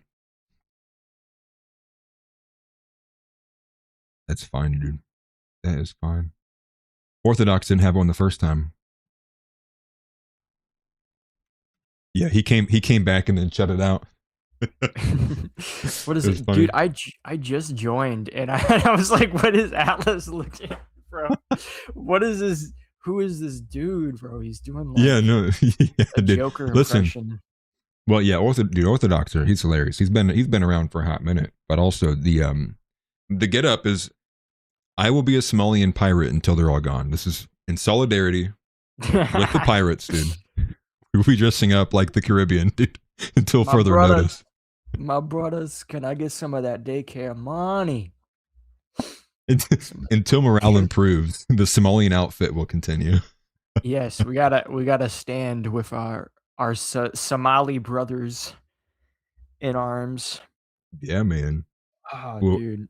Listen, dude, where are you at with everything right now? What are your thoughts with what's going on today? Oh my gosh. So in regards to like all the stuff with ICE and with the reaction, it's just been so crazy because you can't even take a step away for like more than an hour without 20 things happening. But I mean, like, obviously it's unfortunate what occurred, but I mean, the more stuff I find out about this woman and the events that led up to this, it's like I found out she drove past state lines. She drove like what, 3 hours or something like that to get there the day of. Is that true? Right? Yeah. Well, like, it's what? also saying that she literally only recently moved to Minneapolis. The post that I just read said that she literally in 2024 moved to Canada because Trump won the election and then recently had moved back to Minneapolis. That's crazy. And I know that she had a kid, and the kid's basically an orphan now, and it's like it's horrible, you know. It's horrible what happened, but I mean, what do you expect? Like, even if she wasn't trying to actively hit the officer, what do you expect? You're driving in that direction, she does hit him. Like, you can see it in that one angle. The dude, like, you just played this clip, the dude's been hit before, which she doesn't know that, but it's like, what do you expect? Like, she just was being really stupid. And if there's anything, it's a perfect example of you play stupid games, you win stupid prizes, and it cost her life. And now her kid doesn't have any parents, you know, and that's what I was super sad about. You know, I read that report like late last night before I went to bed. You have this, you have this reading into it where it was talking about the grandfather, you know, the grandparent who was, you know, basically responding to the fact that he had just gotten the news. And yeah, the kid's an orphan. The father had died in like 2023. And now the kid's got nothing, you know, besides like this lesbian partner who I'm like, what connection does he really have? And I don't even know how new that relationship was either. And the whole thing that I kind of felt about it was like, overall though, the framing is clear. Like the lady that's recording her is outside the vehicle. She's recording her knowing they're about to go and try to get this viral moment. It's like, to me, it's like you lose all of your, like, all the benefit of the doubt. It's like you put yourself in that situation. It's like, those were the consequences. It's an unfortunate story, but it's like, maybe don't try to like block the road and then like halfway ram a police officer and to not expect that like someone may think, or someone may try to, you know, defend themselves against it. Yeah. And I mean, Owen Schroyer, he had a take on this on Twitter a few hours ago, and I completely agree with what he said. It's like, this is a result of two different things. First of all, it's these crazy people who think they're in a Marvel movie and they think they're a part of the resistance and they're fighting against, you know, Mecha Hitler or whatever. And it's they're not living in reality at all. And then the second part of it is we have our administration that's been kind of dropping the ball with ICE for the past year. They've been doing this performative act of coming off like they're super hardcore, but they haven't been deporting enough people. And it's just the two go hand in hand. And it's like, why is this even still happening? Why are people still thinking it's even remotely okay to block ICE agents, to start beating on the cars, to start doing all this? Why do they feel like it's still okay? Why are these people not afraid of even attempting to block the road? This shouldn't still be going on. So this is the point though, which is like, they seriously do, like, they are deluded to the point, like, to her, she's in a movie. And to her, like, what she's doing is like that's like, it's almost like religious to them. It's like there's no greater thing to go and die for than to go die for like a Somalian immigrant against like the great Satan of the United States, like, government. And now there's a lot of these people who have convinced themselves of that. So that's when, you know, Mark Matsumoto made a great point. Like, these people, like, it doesn't matter. There's no argument anymore. And I think we have to seriously understand that after the Charlie Kirk incident. When you see, like, in the immediate aftermath, these same people are celebrating. They're coming up with these different kind of, you know, costumes and outfits of like their neck being blown out and stuff. And it's overall like, it's combined with a few things. Like, a lot of these people do, like, they do have a deep hatred for white people. And some of that I do think largely comes from all the non-white elements, but I do think there's a portion of the white liberal that's adopted this too. But it's also like, at the end, they hate God. And one of these things is like, I saw this like quote, it was from a poem from this lady, this girl in particular. And it was like a poem she wrote back in like 2018. I don't remember the exact date, but it's her talking about how she took this Bible and she put it in a sack of acid, and she beat walls of her house with it, and then she pulled it back out, and then she covered it like in orange juice or something. And it's like that was her relationship with the Bible, was like she hated it. She spent and she was probably obsessed by how much she did hate the Bible. And there is an element when you got to look at it with the biblical lens, which is too, like, these people are consumed by evil. Like, that is what they are at the end of the day. And it sucks to have to give that kind of attribution to a person. But at a certain point, it becomes clear, like, there's no way to have a conversation with them. There's no way to legalize it. We have to ban these people. Like, their people, the ideology, it's got to be excised from society because this is unsustainable. Yeah, no, 100%. And actually, funny enough, I had a conversation with Jay Burden. He had me on to do like an episode for his podcast.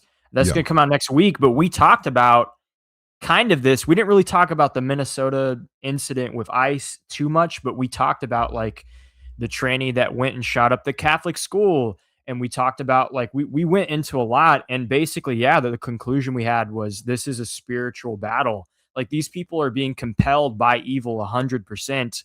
And, we can't exist with evil. This idea that we can play around with it and we can dance with the devil and our society is going to be fruitful and we're going to have a prosperous nation, that's complete bullshit. We have to, that's the main goal, is we have to completely defeat and eradicate this from society. You can't even mess around with it. This stuff is completely engineered at its core to just corrupt people and consume them and drive them to do dark things. Right. And that's a great point, which is like the inorganic element of it too, which is like it's being artificially imposed on like the weakest links of society, which is, for transgenders, that's like all of like, the gay guys, and otherwise for people who like were always victimized or being bullied, and then they fall into the status and they attach themselves to it. And society tells them like, yes, that is your identity.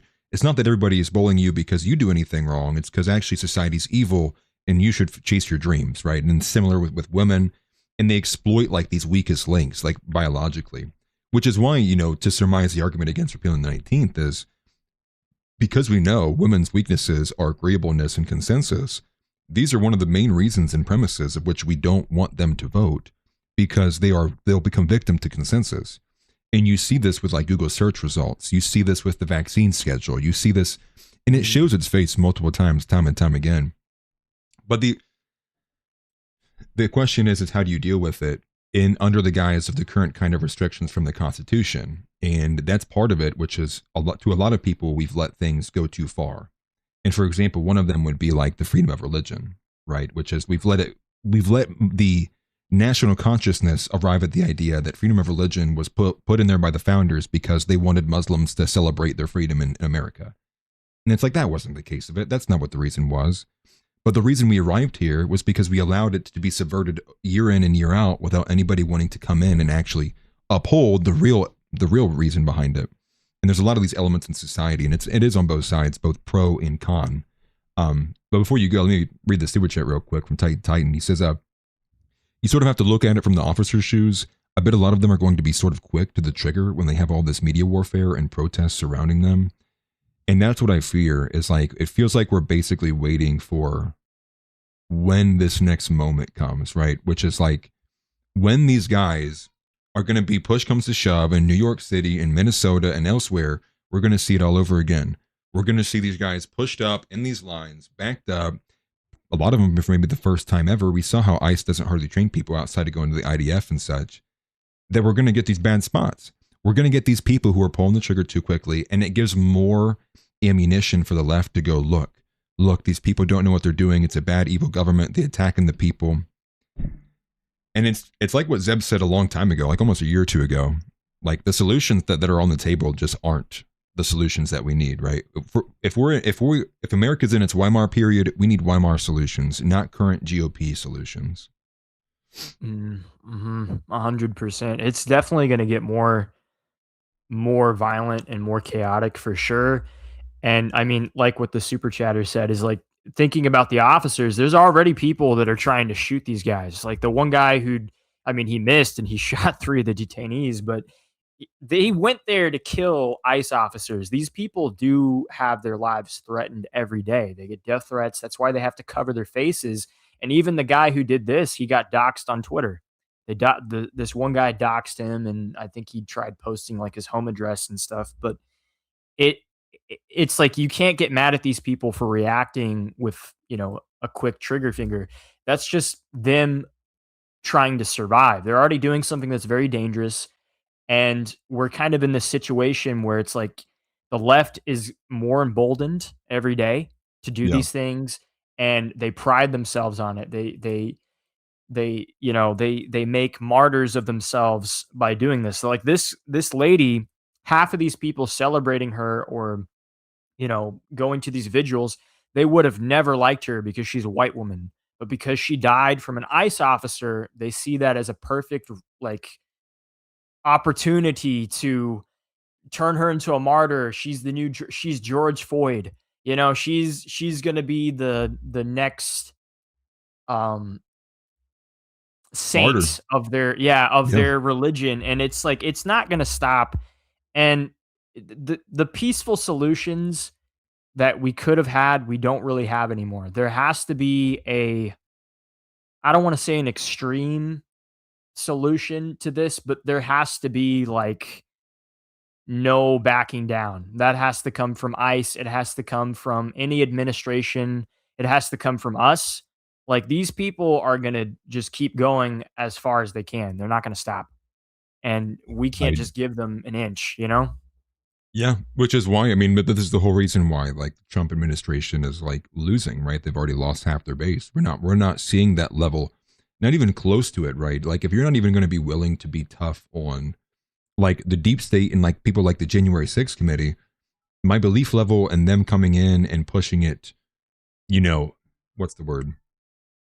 If you can't have the conviction to go after deep state people like Comey and the others who clearly have been involved in these things that should be arrested for, then my belief level in you cleaning things up to the extreme degree that would need to be treated with like things like transgender ideology and like just the anti-white and the great replacement, I don't see it coming. Like I really don't. Like I feel like one of those is a lot easier to go after. Let me get a super chat here. Lord Larry says hashtag free Modo. Free Modo. Something happened to Modo? Unsure. But anyways, that's just like the sad part of it is it feels like for a lot of us, we are basically waiting until we lose in 2028, right? Now, granted, there's a lot of time until then, but that's what it kind of feels like is that we're not going to get anything that would be meaningful while we have the power, while we're holding the cards. And then boom, whether it's Newsom or AOC or some other insert, gay candidate, the fear is that everything gets packed back in.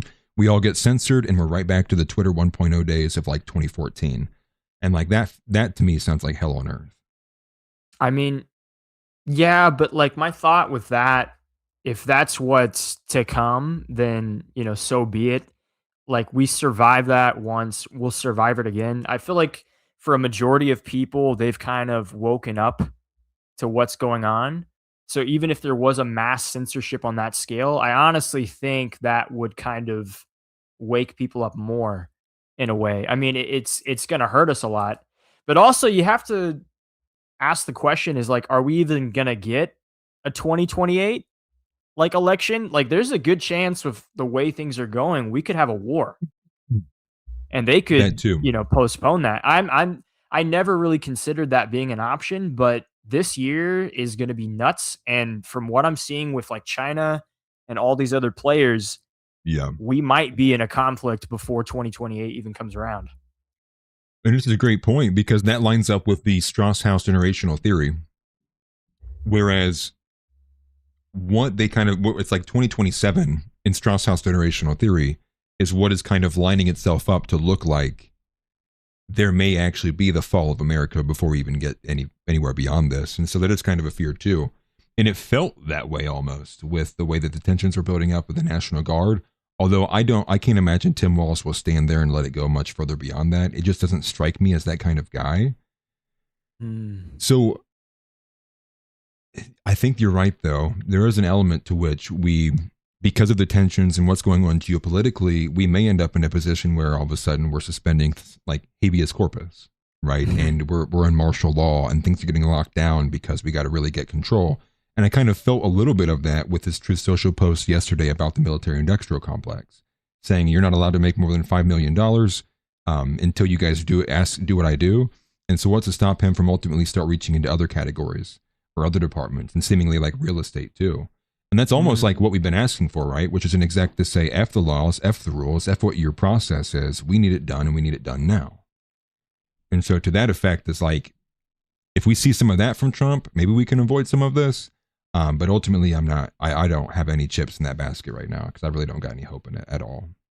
Yeah, I have basically no faith in the administration. I put like a little bit of optimism into the possibility of remigration coming from all the stuff in Venezuela in a video. And literally 10 minutes after I posted that video, Kristi Noem came out and said refugee status. And I was like, oh my gosh. I was like, this chick, dude. I was like, no more. Until we actually get real, actual progress, this administration is cooked 100%. And I mean, I don't want to, because everybody always says every election cycle, it feels like, oh, there's going to be a war, there's going to be this is going to happen. But I mean, seriously, if you think about it, if we're going after Venezuela because of Israel and because of gaining resources with oil, and if we're also going to make this deal with Greenland so we can have a better positioning against Russia and China, and all these different things are going on, it's kind of setting up those pieces.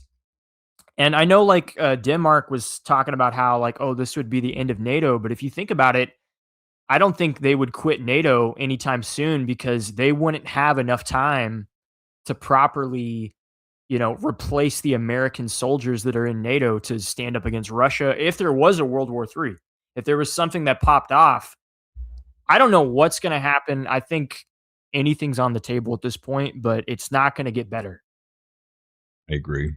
I agree. It's a matter of, will it be more of the same or does it get exponentially worse? And it's not the really black pill, but I think pragmatically, it's like, I don't see outside of like literally JD Vance coming out and saying like, you know what, Nick Fuentes is right. Let's try something different. I don't, where does that go? To be quite honest with you. I caught what was happening in chat. Market Moto, he's not hidden anymore. So I don't know what that was with you guys. You don't need to send me $5 to bail people out if they get hidden. But Market Moto should be back. I don't know what happened there. But Tom, I appreciate you coming on, man. I'm probably going to go ahead and sign off because I'm about to absolutely blast my desk to the wall with piss. But thanks for inviting me on, man. Yeah, we got to do it again dude. for sure. Yeah, we got to do more collab stuff like this. And to be quite honest, I need to do more collab stuff like this. I just get lazy with reaching out to people and coordinating. So yeah, I get that. I'm the same way. It's a lot of fun though. Yeah, it is. It tremendously so. And we should be seeing you in a couple of days on Monday, actually. And if it's right, I'll have my America First hat on Monday, by the way, that my wife got me. So I'm excited for that to be a true certified Wang half and actually wear the team jersey on Monday. So we'll see what that's crazy. Yeah, no, that's gonna be awesome. I'm excited, but I'll see you then, brother. Yes, no, I appreciate you coming on, man, and we'll have to do this again more often. Appreciate it. Yeah, no, of course. You guys have a good night. Thank you. You too, man. Christ is king, brother. A couple of things I'll say before I end up bouncing off of here. It's also more than I just have to piss too. I got to also like take over for I got the jet black one and it was part of an issue because I thought I was going to be able to buy the blue one. I did. Then my credit card company canceled it, unfortunately, because they were like, is this fraud? We don't like the way this website looked. The black hat went through. And so I just kept the black one. So it's the jet black America First hat. But also I need to actually go help take care of my daughter and get ready, be prepared for tomorrow, because today's what, Thursday? Tomorrow, me and Zeb will be doing a bit of a review over the Joel Webbin and Nick Fuentes series that's been coming out. I already watched the first episode. I've not seen the I've not seen any of the second one, despite there being a big trailer for it out there, which we might have been able to get a chance to watch that here too. It just wasn't in the cards apparently. But seeming how this has been a success, I will do more of these casual streams. I have fun doing the casual streams. I have fun, talking to you guys and bringing in randoms. And Tom's not a random at all, but Ortho's a random. Just kidding. But to be able to do that, I appreciate it, and I like being a bit more casual. It's different for me, so let me come out of my shell a little bit. I'm typically a lot more tight knit and prudent, if you will, but I can walk out of that. But don't ever feel like you need to send me money to unban somebody, though. That made me feel bad, actually. But I appreciate you guys. But listen, you offend Titan and you offend Ticks. Those are my dogs. I always have their side. Always. Always. Dude, listen, we're loyal over here, dude. Always have my team.